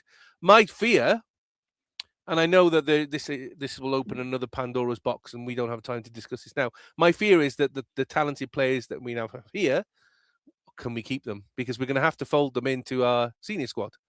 Or or if they're young enough, bring them down an age group. I mean, is there a fear that we will take this group of players who over the last 3 seasons have won 3 titles in a row? Let's not forget that. And you might have to split them up. Yeah, I mean, where do we want to start? We've talked about this before, whether or not that's right or wrong, that the under-19s is not even at risk now. It's a victim of the system. It is a really tricky one. I mean, I don't know the age group breakup of what that squad is and how many of them would be able to be fringe players for the senior squad, because there still feels to me like there's some capacity, there's some scope there for bulking up the senior squad. I still feel there's a few players, the strength and depth. I would I would imagine there's ambition in the team, though. So if the opportunities, if somebody came a knocking, then they're going to want to, head off. But it does kind of, really highlight the impact of that decision. No, you're right, Gaz, and the team there have done a great job. And I think it just shows how quick, though, Wrexham have evolved. In all areas of the work over these last 4 or 5 years. So previously, you have to remember the senior team were in the Adran North and just missed out on promotion, and so all of these things, they were not as important. So of course, every time something changes, like a promotion, then the knock-on effect is better ground, better facilities, meeting the category 3 criteria, all of the things. And so it is really, I can't imagine what it's like to be a manager or a senior member of the management team that run the club, trying to sort of almost like retrospectively adapt the club to meet the new challenges that their success has brought. It's a bizarre situation, because normally clubs will embed some sort of foundation, set it up for success, and then make that move. But it's almost a case of like Wrexham at the moment of, done this, done that, whether it's at the women's game, the men's game. Each element of this chapter, new story, means they've got to retrospectively sort of look at resources, look at facilities, look at, registration. It's a great problem to have, but you're right. It at some point something will fall through the gaps, and your biggest, most vulnerable category is probably this one. I imagine Wrexham Foresters will try and hoover up a lot of these under-19s, because they're quite strong in the Wrexham area with regards to away from the main club, as it were. I mean, Jamie, we're now national champions of women's football at 2 age groups. Wrexham has always been the heart of Welsh football. Surely this just cements it, doesn't it? Yeah, I guess so. I mean, how it's come about is unusual circumstances, I suppose. But it's happened the way it's happened, and they have to take the blood. It's they've done what they've needed to do, and I've got the trophy. So I think just by proxy, you have to say that between this level and obviously the senior team, absolute credit to everyone involved. Like you said before, Gaz Owen, has played a huge part in this level. It's just a shame, isn't it? It's just a shame for these girls, obviously, that this is now not going to be a thing going forward, and what will happen to these guys. I think, look, at the end of the day, to go back to your original question, factually, we've got the best women's team in Wales, at any level, and men's team. I think we whatever happens tomorrow, we're going to finish the highest, the best team in Wales, and our highest ever position. So, I think we should be very, very proud. And Daz, congratulations to Cardiff Met, who managed to beat Connah's Quay Nomads on penalties in the Gennaro Adran playoff at Park Avenue, Aberystwyth. They will now be back in the Premier League at the first time of asking. Good thing that Cardiff Met made it. I mean, again, Nomads lose out for the second time in a row in the playoff final. But Mets have, I mean, they're ex-league winners. They've been in Europe. So again, we're keeping that level up for the Premier League, aren't we? Yeah, I mean, you can talk about north-south divides and all of that kind of thing. Yes, of course, it's another south team, which I have an affinity to Cardiff Met as an alumni, as a postgrad, and so I always keep an eye out for them. But just seeing what the men's team there have achieved, and by staying constantly in that top flight. So I think for them to be permanently there, because I do think as a centre of excellence in Welsh sport as well, if you're looking at your Loughboroughs and things, what's happening in England and stuff, Cardiff Met is a very important institution. Doesn't matter whether or not you're from Cardiff or not. It's and I know it's students, it's visiting, and there's a turnover, but it's a centre of excellence, and I just think it's really good for Wales and for all the departments in that in that team to be able to be there. Whether or not they can stay there, I don't. It's we've seen what the gap is going to get, and so there's going to be some humbling and some really challenging performances ahead. But they might be able to stay up. But you've got to feel for Connors Key. Let's say 2 years in a row. Always the bridesmaid. It's. I mean, Jamie, you're a Keysider now, are you? So you must be devastated. I don't really have any. You need to say you're not going and watching regular women's football on your doorstep every Sunday. Listen, you used to give me shit when I lived in Chester. Now I live back on the right side of the border. I'm still getting shit. Where do you want me to live? I don't know, but I think we should maybe have a minute's silence for Chester, who managed to go out in the 96th minute of the play. Hang on. I just want to check who had 1 hour 20 minutes for the first Chester reference. I had a graphic which is just Greater Parky just with the drinking Cardiff Chester tears on it, but I didn't put it up because I just thought don't do it, Si. But laugh like a drain. Anyway, let's not dwell on that, shall we? Because that's the past. Some absolute stalwarts from Wrexham have announced their retirement and pausing from the game this week, which is a great shame. Wrexham AFC women's goalkeeper Chloe Ankers has made the decision to pause her playing career to focus on her coaching. She said, "I've decided to pause my playing career, focus on my coaching. Wearing this badge has always been an honour." Former Wrexham AFC women's captain Karen Allen has announced her retirement from football. The experienced defender joined the club at the start of the 23-24 season from Stourbridge for our first campaign in the Adrian Premier and made an instant impact. Named as captain in the Wrexham's debut top-flight season, Alan marshalled a solid defence alongside the likes of Erin Lovett, Phoebe Davis and Katie Sharp. The captain helped the Red Dragons to a third-place finish. Alan also captained the side at their first ever Bute Energy Welsh Cup final. In the run-up in her second season with the club, Alan captained Wrexham Red Dragons side at the TST tournament, as well as wearing the armband for the historic Rex Coast Tour. Excuse me. The following season saw the skipper continuing in the heart of the back line, but Wrexham had a stuttering start to the season. However, the side continued to gather momentum towards the end of phase one. And in that final game before the split, Alan produced a huge moment up against Swansea away from home. Alan was subbed on with 3 minutes remaining, and in the 90th minute scored the goal that sealed Wrexham's spot in the top four and dropped Swansea into the bottom four for the first time in their history. What a goal! What a celebration! There's a photograph at the end credits in our pod. I love it. Absolutely love it. She looks great in it. This season has seen Alan battle with injury, with her final senior game coming in the November 2025 when she captained the team in the final time away at NFA in the Bute Energy Welsh Cup game. Jenny Sugarman's side won 11-0. Alan has made a total of 52 appearances for Wrexham over the 3 seasons, scoring twice. Wrexham FC women's midfielder Mary Gibbard has also made the decision to retire from football. First joining the club in February 2023, the fellow North Adran North side Llandudno, Gibbard arrived at Stoke Ras to help the sides push towards the Adran Prem. Making her debut at home against Llanfair United, Gibbard was formidable in the midfield as Wrexham went on to defeat Britain Ferry in the playoff final and reached the top flight. In Wrexham's first campaign in the Adran Prem, Gibbard featured in all 20 matches and formed a solid partnership in the midfield alongside Lily Jones.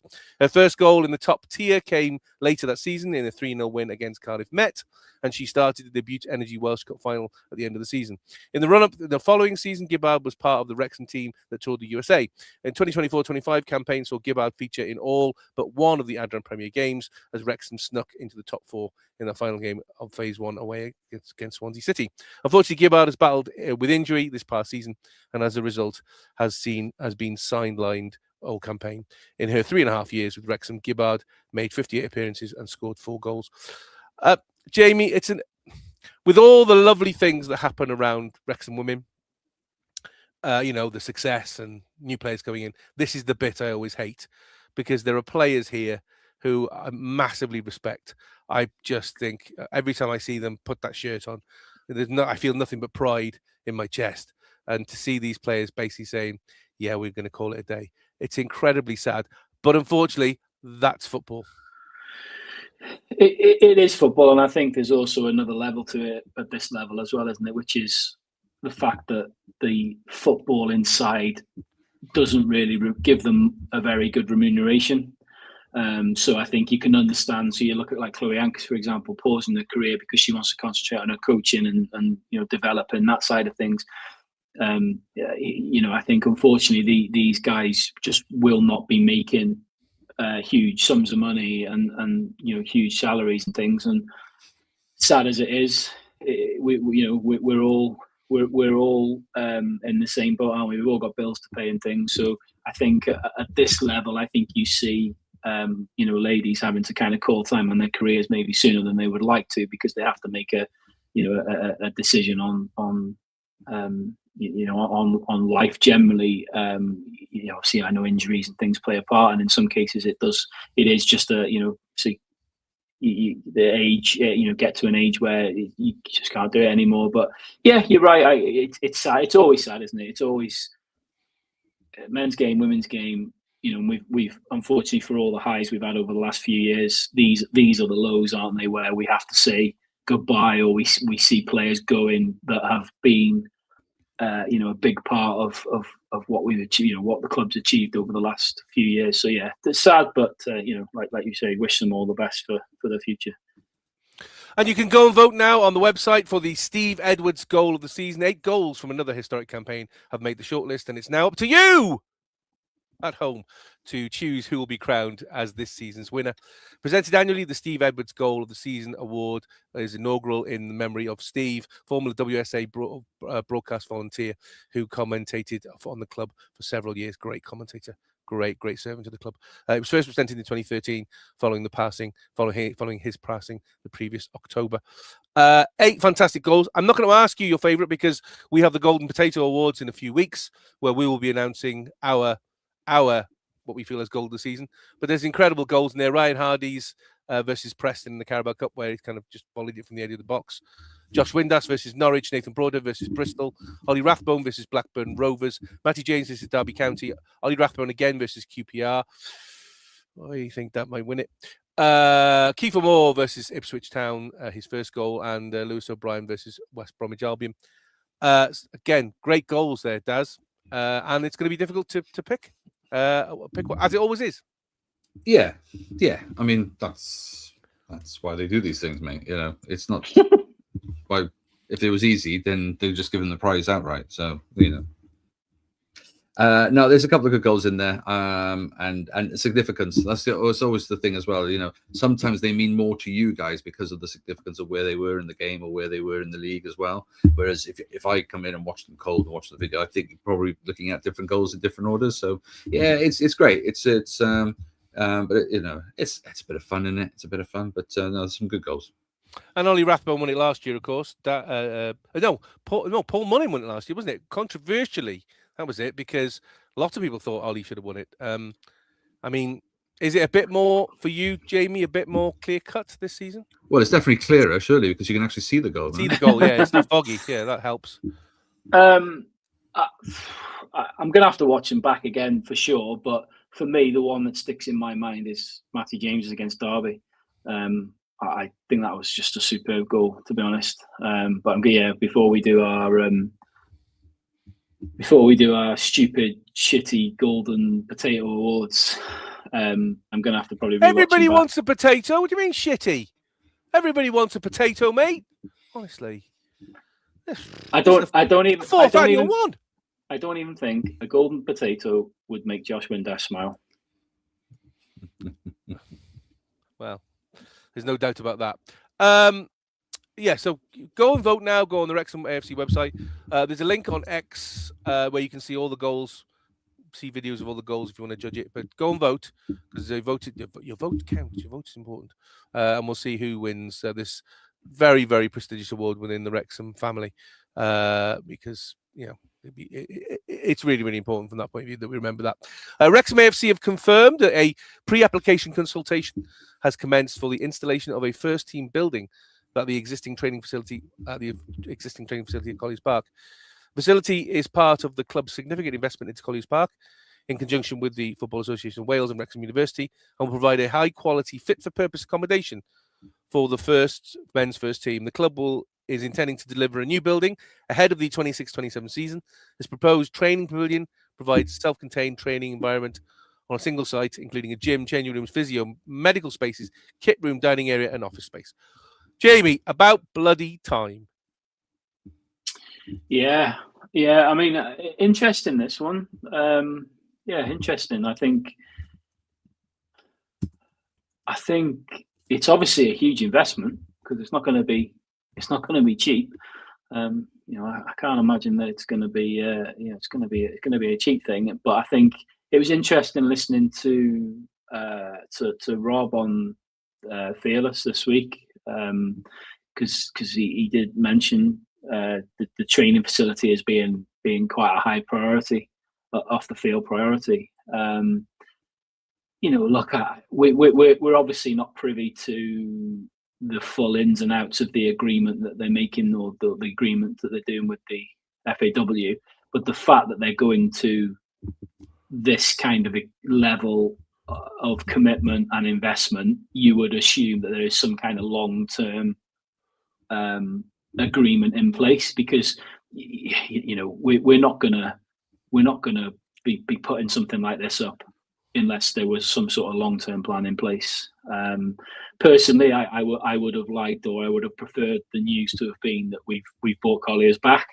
For me, it's a big shadow for me. It hurts because this was our home, and the crooks stole it from the silverware cabinet and sold it off for their own purposes. Well, we've been putting things back. Rob and Ryan et al. Have been putting things back over the last few years, and this is kind of the final piece of the puzzle for me. I agree with you.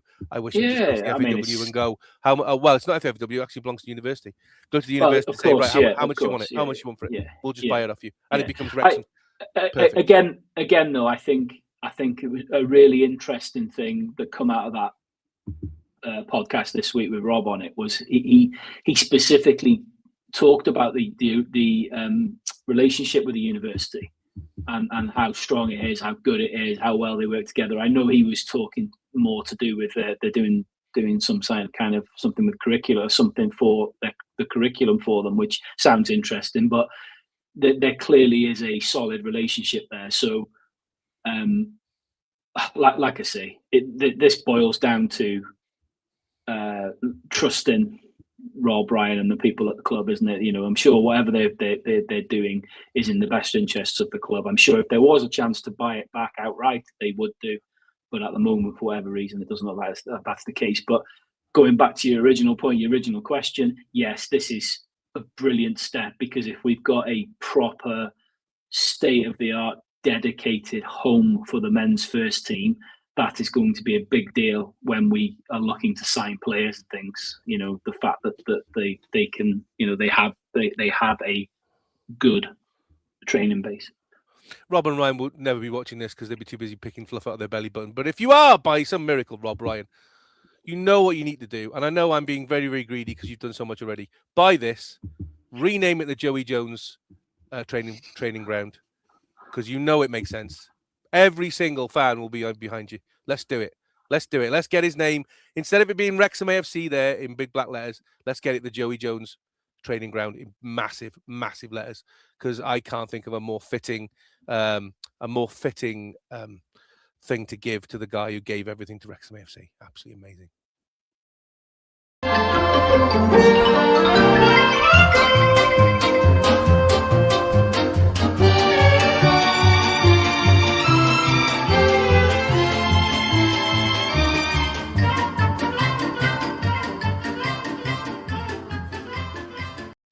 Jamie's dancing away. I wonder why. I think we'll find out in about 30 seconds. The last day of the normal season and the last day of the normal chip shop. Although if you speak to Jamie and Daz, there's nothing normal about this chip shop, let's be honest, because the amount of bitching they do, there's no doubt there. Let's look at last week's prediction, shall we? Somebody is massively happy, and it's Jamie, because he did manage to score a bullseye just when he needed to. He predicted 3-1. He got 3-1. Daz predicted 2-1 and was incredibly happy until the 94th minute. And then Wrexham let in that third goal and gave Jamie the whatever. I predicted a draw, so Don't know why I'm even bothering involved in this, let's be honest. So with one game left to go, Jamie can't be caught in the normal way of things. 96 games, 51 right, 45 wrong, 9 bullseyes now, Jamie, almost in double figures, 60 points.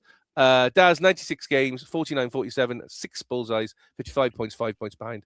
And I'm 96, 44, and 52, 4 bullseyes, 48 points. I am 7 points behind Daz. I am 12 points behind Jamie. I have got no chance whatsoever. I could have told you that about 6 months ago. Shut up. Shut up. up. Listen. Before we carry on, and because we're live, and because there's lots of people in these comments, right? Yeah. Let's plant the seed now, right? Yeah. You are finishing bottom of this league. Quite embarrassingly, this is almost like Derby in the Premier League kind of levels of embarrassment. Yeah. So this will be the 3rd season on the trot you finish bottom.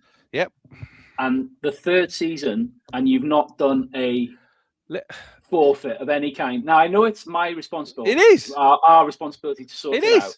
It is. But let's get some ideas going on what we can do. It can't be anything that's going to get him arrested, killed, sacked. Yeah, they have pointed out they didn't change the graphic. It should have been Coventry City versus Wrexham, not Wrexham versus Stoke City.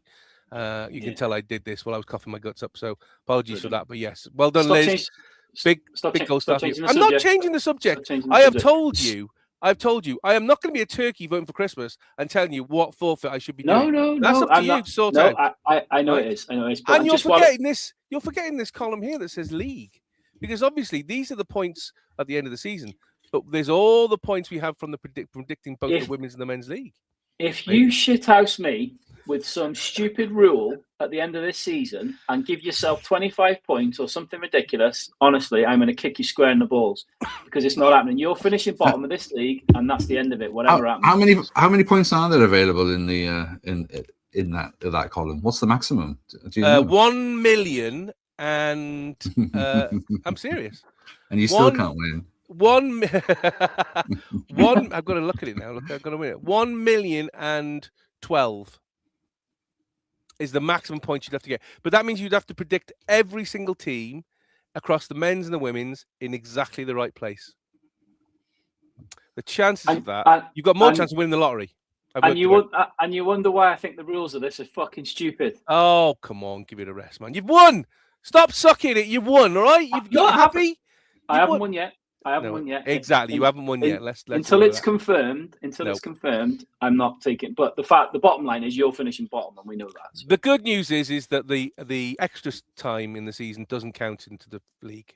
That's in the rules. It's just the normal league time. So the playoffs not involved. Playoffs are not involved. We will still predict them, but there won't be any points on it. So we'll know the result next week. We will know the result next week. Tune in to see Jamie really lose his shit. I'm looking forward to it. I don't know about you guys. Tune in to watch a grown man cry if I lose. Anyway, last dish into the fryer for this season, for the 25-26 season. It's Middlesbrough. That's a great one. Richie's just putting there, get you as a mascot. That'd be amazing. There's no way the club would allow me as a mascot. I look ridiculous. I don't know. Peter Crouch did it recently for a club because for his forfeit for his football league. No, and literally, they put. Because I know you lot. You'll get me a kit which is 5 sizes too small. I will look like. No. It's worth seeing because when Peter Crouch is the mascot, he comes out and there's all of these kids and they're all standing in front of the players. The player they paired him up with is the smallest guy in their team, so he blocks that player out when the camera pans across it. It's a piece of brilliant. I could just see you being walked out hand in hand by Dom Heim. I'm not holding Dom Heim's hand in front of 10,000 people, looking ridiculous in a kit that's too small. Forget it. All right, forget it. And honestly, it'd probably be Broadhead or something like that, just for giggles probably, as well. Yeah. Because you'll have listened to what I said on the pod. You'd like, exactly. Don't rate me, do you? Right, fair exactly enough. That. Anyway, Saturday, 2nd of May, tomorrow, and we can say tomorrow because we're recording this at the same time it's actually going out live. Stoke Kairos. Kickoff 12:30 p.m. BST, lunchtime kickoff. Every single game in the championship kicks off at the same time. Wrexham will play Middlesbrough. And it all comes down to this. Alongside all the crunch games that we've had in the last few seasons, we remember, obviously, the Boreham Wood game at home. We won 3-1 to get promotion to the EFL. What a day. We will never forget as Wrexham fans. Forest Green Rovers 6-0 to win and to get clinch promotion to League One. Again, never thought we would beat them 6-0. They were terrible on that day. And then last season, Charlton Athletic, so nervous about that game because Charlton were on a positive form and we wiped the floor with them 3-0. We clinched promotion to the Championship. So this is the next level now from that. Wrexham now have a winner-take-all chance to get into the playoffs for the Premier League. Let's just take a moment on that. Get into the playoffs for the Premier League. Yep, a little bit of we just came out on me too. Wrexham and Middlesbrough last met in the North East in October and settled on a 1-1 draw. Wrexham's goal by Josh Windass. Middlesbrough were then second in the table, but a dip in form over the last few months means they're now in fourth place. 22 wins, 13 draws, 10 losses, goal difference of plus 25, 79 points, only 2 points off that second playoff place. Middlesbrough's last 5 results, a 2-2 draw away at Swansea, a 1-0 loss at home to Portsmouth, a 2-2 draw away at Ipswich, a 1-0 win at home to Sheffield Wednesday, and a 5-1 win at home to Watford. Now, the permutations, as I said earlier, are complex, but let's try and boil it down. Middlesbrough need to beat us and hope that Ipswich lose at home to QPR, unlikely, and Millwall lose at home to relegate Oxford United, unlikely. Whatever happens, they will finish at least 5th in the playoffs. Wrexham's is a little bit more complex, as well as this game. Hull are at home to Norwich, Derby are at home to Sheffield United. Wrexham have to match Hull City and Derby County's result, including the same number of goals for and goals against compared to Hull in order to guarantee the 6th place. Wrexham win, Hull draw or lose, and it's ours. We draw, Hull draw, we could let Derby in. If they win, we all draw and it's ours. We win, but by 1 goal difference for or against Hull score, then Hull would probably get in on goals scored or possibly head-to-head results. It might go that far because goals scored might be identical. Whatever happens, let up the Wi-Fi at the racecourse in this usual crap service because I think 10,500 people are all going to be on their phones at the same time for pretty much the whole of 90 minutes. And the chips are done. So, Jamie, here we go. Another one of those epoch-making matches that makes your chest, right by this badge here, chest bounce out of your heart bounce out of your chest, as we've seen before in those 3 games I mentioned. Middlesbrough are no mugs at all, but we drew with them away. The chances of them getting that automatic promotion place are slim. Let's first of all look at the lineup, Jamie. Are you expecting any major changes? Let's start between the sticks. No, God, no. He won't change goalkeepers now. Christ, no. I don't. And to be fair, I don't think there's any grounds to. I don't think. We debated before the free kick, Danny Ward's free kick, attempt save earlier on. It wasn't a clear cut error. It's not like it was a glaring error. So no, absolutely no changes. No change to the goalkeeper. Back 3, Daz. Do you bring Max back in, or do you kind of keep the Scar, Hyam, Doyle threesome that you've had recently? Look at you. I was going to say,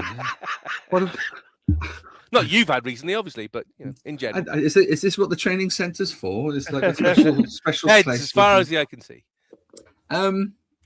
I feel for Max because I think Max has had a really good season. I really do think he's been, a really important part, and I don't think he deserves to miss out.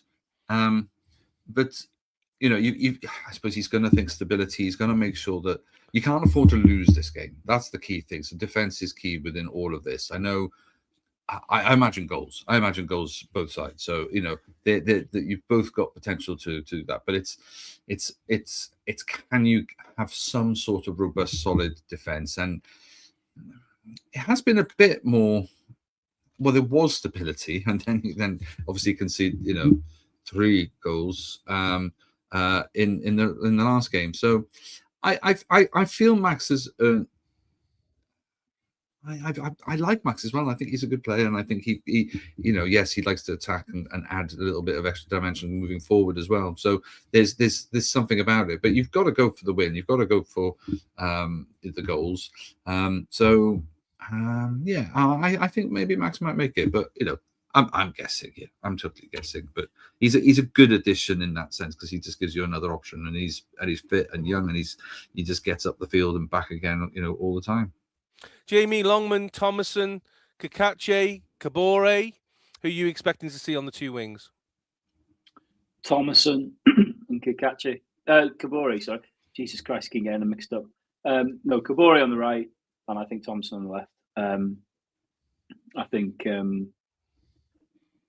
that's who I'd go with. I just think it's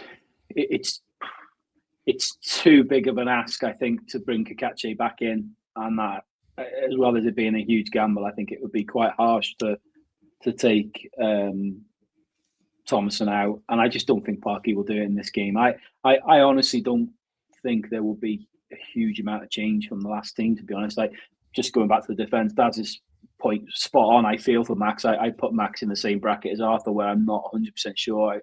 I agree dropping him was the right decision. But for me, I think a few games ago when Parky made this decision to pull Max out of the team and to pull Arthur out of the team, I think that was his hand of, this is what I'm going with to the end of the season. I think he's favoured the experience, which I just, whether that's right or wrong, I think there is a case for Max to come back in tomorrow, because I think that little bit of extra mobility and sort of pace he gives might not be a bad thing. But I just don't think there will be many changes to the team. Central midfield, obviously, he's gone a lot with Dobson and James since James has come back from injury. We've also seen, obviously, Rathbone fall a bit further back and try and almost make a centre three, even though kind of Rathbone's kind of playing off that, but a lot more deeper than he usually is. And I think, for me personally, I think that's hampered Ollie. I don't feel we've got the best out of him. Do you kind of expect Jamie Parky to play the similar type of way, shore up that midfield, but with some players? Yeah, Maybe Lewis O'Brien starting rather than Ollie? Personally, I don't think Ollie has been anywhere near as effective recently, but just to kind of pick up on what you've just said, that's not a criticism of him so much. That's more a case of, I think, the position we've asked him to play. I don't think it necessarily suits his game as much. Personally, I think Lewis O'Brien should be in the team. Apart from the fact that, when he gets in front of goal, his football boots turn into OXO cubes. that aside, the rest of his game, his energy, his passing, his mobility, for me, I feel he is in our best 11. So I would prefer to see him in, but like I say, I'm not sure I necessarily agree. I'm not sure that's what we will see. I think Parky will. I think, is barring any injuries, I think he'll stick with Ollie. I think. Kind of big one, Daz. Really up front. Do you start Kiefer, or do you stick with Smith as you have done the previous couple of matches? Obviously, Josh Windass is on fairly decent form at the moment. Or do you bring Broadhead in, or do you go completely left field and go DKD? I mean, you reckon? No, I think Sam Smith seems to be the choice, the favoured choice. And actually, if you only look at the first half of Coventry game, they really gave it a good go, and hitting the post, significant save. So when the attack and flair and the movement and the pace and all of that sort of kicks in, the threat you possess is brilliant. So it's just making those goals happen, making them count, those attacking periods, really. Because I can't remember, there was you probably showed a stat or something about the number of shots on goal by Wrexham compared to Coventry actually was fairly even within a couple. So you've got that potential up front. Well, the bulk of that would have come from Windass, would have come from Smith, and I just think that's a tried and tested. And then if you need to make an impact, then you've got choices, providing you make the switches around the team and play to those strengths. But when the strengths that you have starting in your starting 11 are, cooking on gas, the results are brilliant. So I would imagine that's the route you'll go. I mean, obviously, Middlesbrough have got a couple of key injuries that we've heard of over the last couple of days.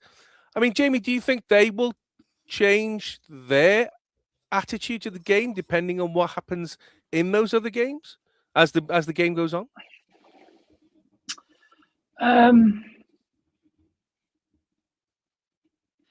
I don't think so, because the main thing that they will do is obviously they'll go into the game and they'll look just try and win the game. I don't think they'll be keeping tabs as much on what's going on around the other games as much maybe as we will. They definitely will be watching it, because obviously if by some miracle both Ipswich and Millwall are losing and they can beat us or something like that, then they can still grab that second spot. But obviously Millwall have got Oxford, so you can't see them not winning. And I think Ipswich have got QPR, so again you'd kind of back Ipswich, and that's who I think will get that second spot. So for me, really, I think second, third, and fourth will be as it is now.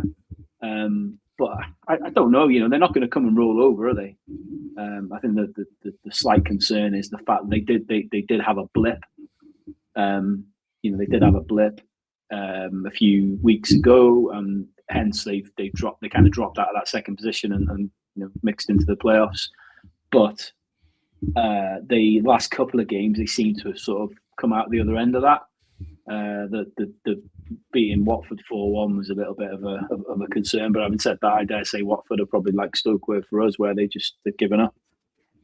But yeah, I don't expect them to just roll over. We're gonna have to earn it. It's not going to be straightforward. I mean, is the fear, Jamie, that Derby County could sneak in? Lots of people are saying they actually are the biggest threat because they play Sheffield United. Sheffield United have been very, very poor this season. Hull City versus Norwich is a difficult tie because Norwich are on form at the moment. As against Middlesbrough, difficult tie because Middlesbrough obviously they've done incredibly well. Could Derby County sneak in there? And are they the bigger danger? I mean, they've not been I don't think they've been in the top 6 all season. It would be very Championship-esque for them to suddenly get it on the last game, wouldn't it? But based on the fixtures that the three of us have got, I think I do think Derby are the bigger threat. I think Hull look like they've maybe mentally and physically have kind of burnt out a little bit, and that's not a criticism of them. I think they've done phenomenally this season when you consider the off the field constraints they've had to work within to finish either in the playoffs or just outside the playoffs is a hell of a result for them. But I just think Norwich is a tough game because Norwich I think a few people have said give the season another month and I think Norwich are in the playoffs. So I'd be surprised if Hull can beat them, but never say never. So yes, I agree. I think Derby's the bigger threat. I think Sheffield United have had such a shit season. They've got absolutely nothing to play for, and again, I don't think they're going to be massively up for this game. So Derby will be. So we have to work on the basis that Derby are going to win. We have to go into this game tomorrow basically thinking, well, Derby and Hull are both going to win. But that, as long as we can win, and yes, we're going to have to make sure we're aware of what Hull are doing. It doesn't then matter what Derby are doing. But I agree with you. I think Derby are a bigger threat to us than potentially Hull when you look at the fixtures we've got. Whenever we get to this part of the season, we have to talk about the atmosphere at Stoke Kairas. Jamie, you and I are there tomorrow. I mean, you'd like to hope it's going to be a cauldron because that's what it needs to be, doesn't it? Yeah.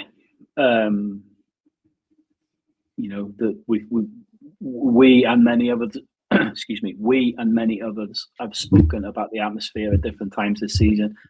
And that there are sort of different opinions on it and different thoughts as to what affects the atmosphere.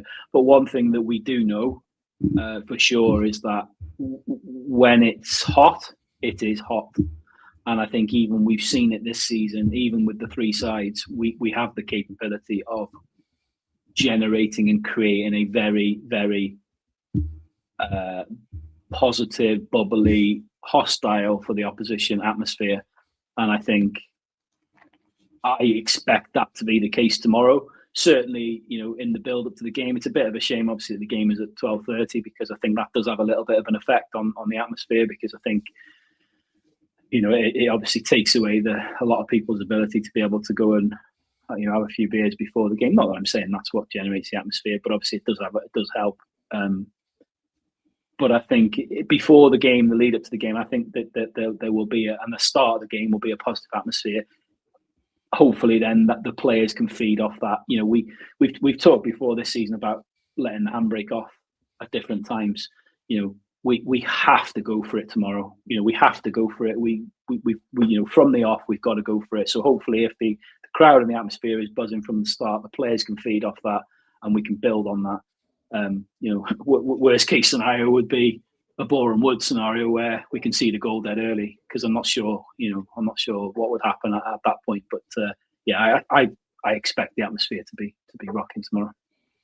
So for the last time this season, time for the salt, vinegar and sauce cork. Jamie, what's your score prediction for Wrexham versus Middlesbrough?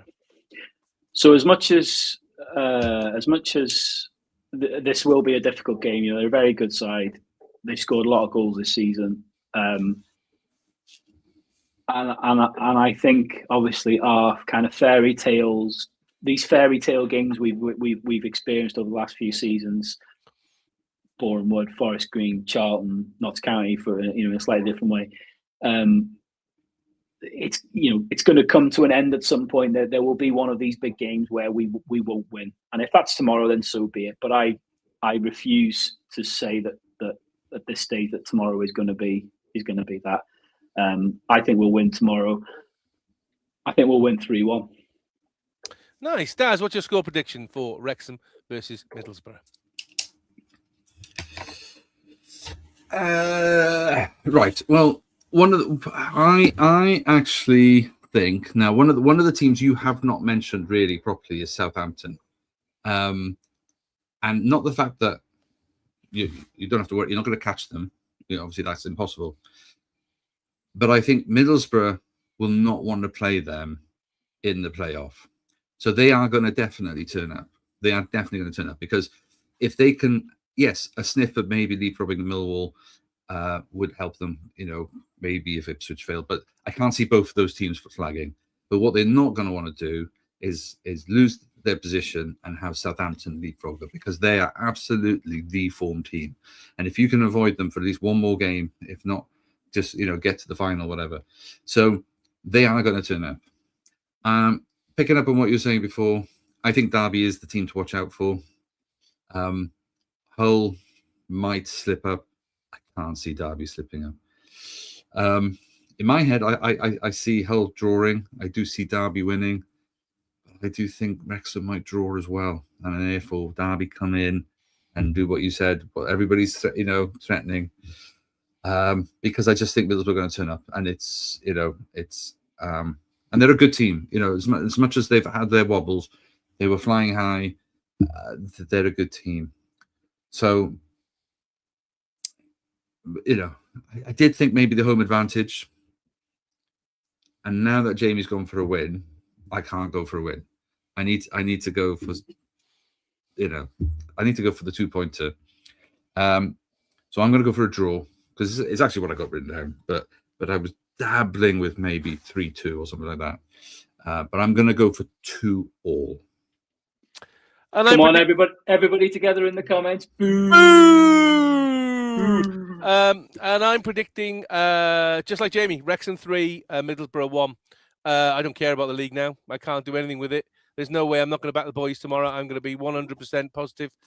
It's moments like this that we need to remember where we've come from, where we've been, all the years of heart and heartache that we've had, everything that goes with that, all the times that we've been let down, the Grimsby Towns, the times where we've lost out in the playoffs, that Newport final at Wembley, which I will never, ever forget, and it still haunts me to this day. And it's great that they might stay in the league. Well done to them, apparently. So it's lots of things like this. I've got to back the boys tomorrow. I have to. I think the crowd are going to be a big part of it, because we're going to all be up for it.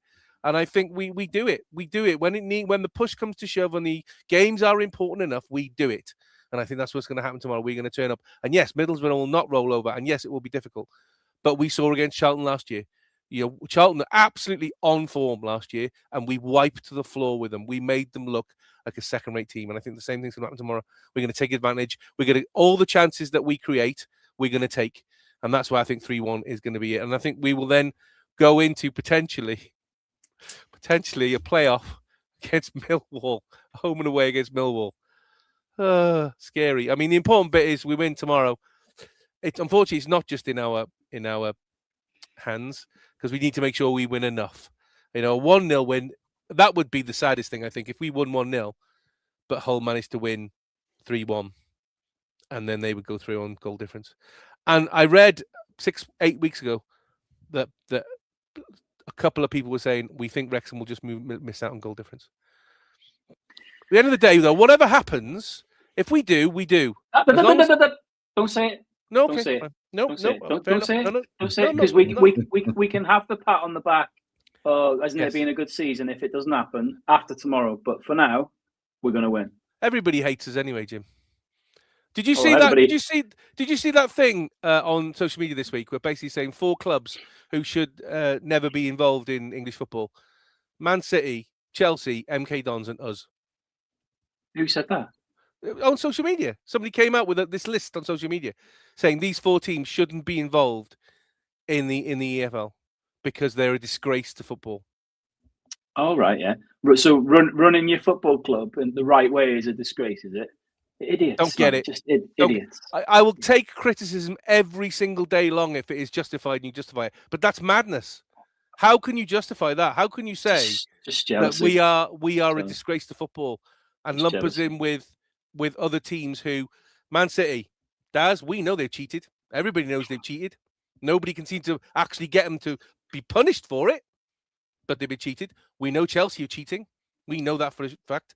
MK Dons, the whole franchise football thing, the way they did it. Hang on. We're live and we're on YouTube here. Allegedly. Oh, sorry, yeah, allegedly. Yeah, that's right, allegedly. So they're going to sue me. I've got nothing anyway.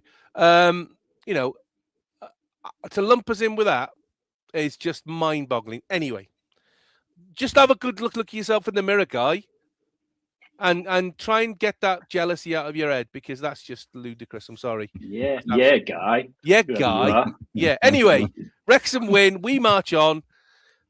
Next week's going to be fun. Not sure I want to go to Millwall again, to be honest. I got away with my life last time. I'm scared. Anyway, so let's wrap those ships up to keep them warm. And we will look back at this key game in next week's pod.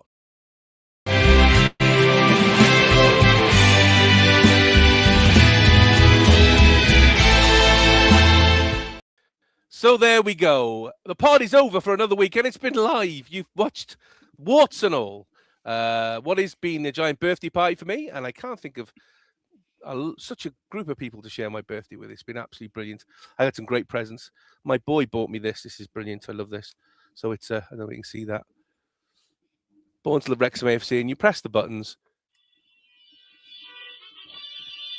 and it plays the song. Nice.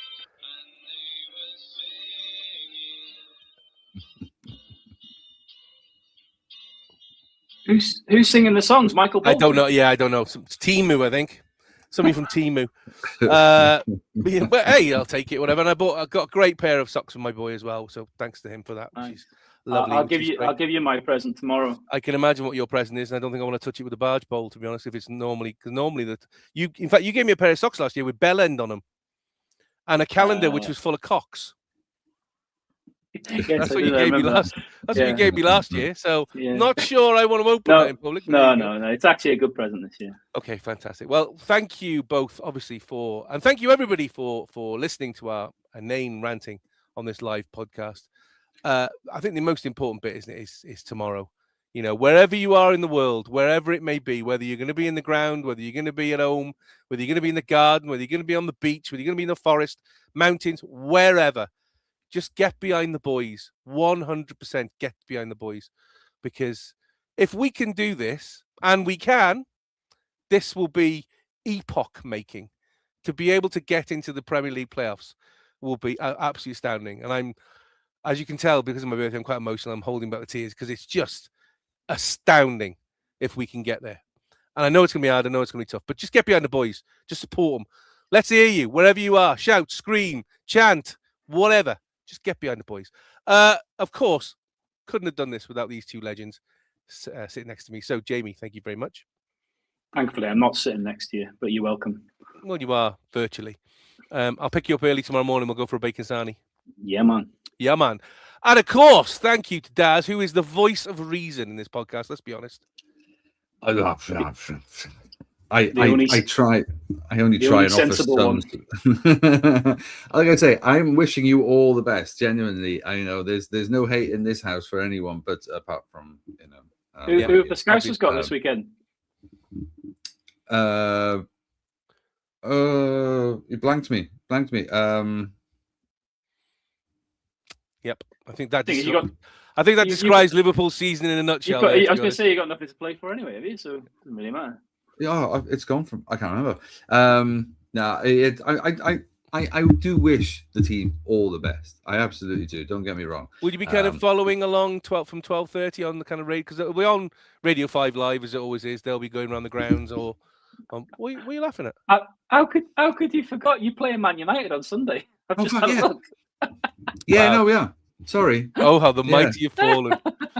No, because I was thinking about the Palace game, and I was thinking, oh no, we whipped them, which is because we, they're our bogey team, and I was just thinking back through the games, and I was thinking, so where do we got to?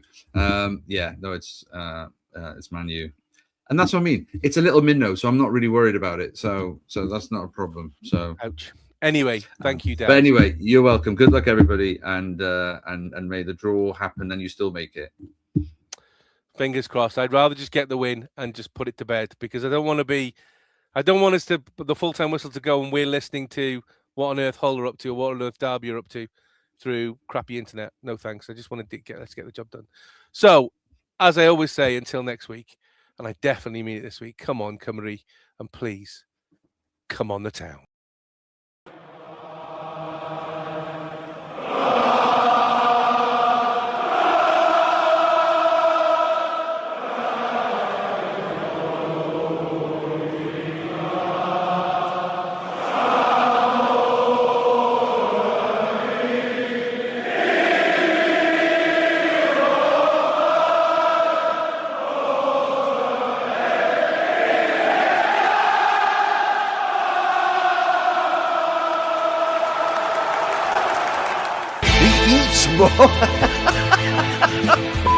Chinton! 4-0! Thomas, after like a goal. That's number 5! Plays it through to Bellamy. Craig Bellamy has 2-1 Wales! Craig Bellamy! Tony Hughes for Wrexham into the lead. And that's it! Wrexham are champions! Wrexham are champions! Wrexham are the FA Trophy winners 2013! Alex Cross, great ball! Equaliser! Elliot Lee! Back to back promotions. Oh, can you believe it? The Eat More Chips Podcast!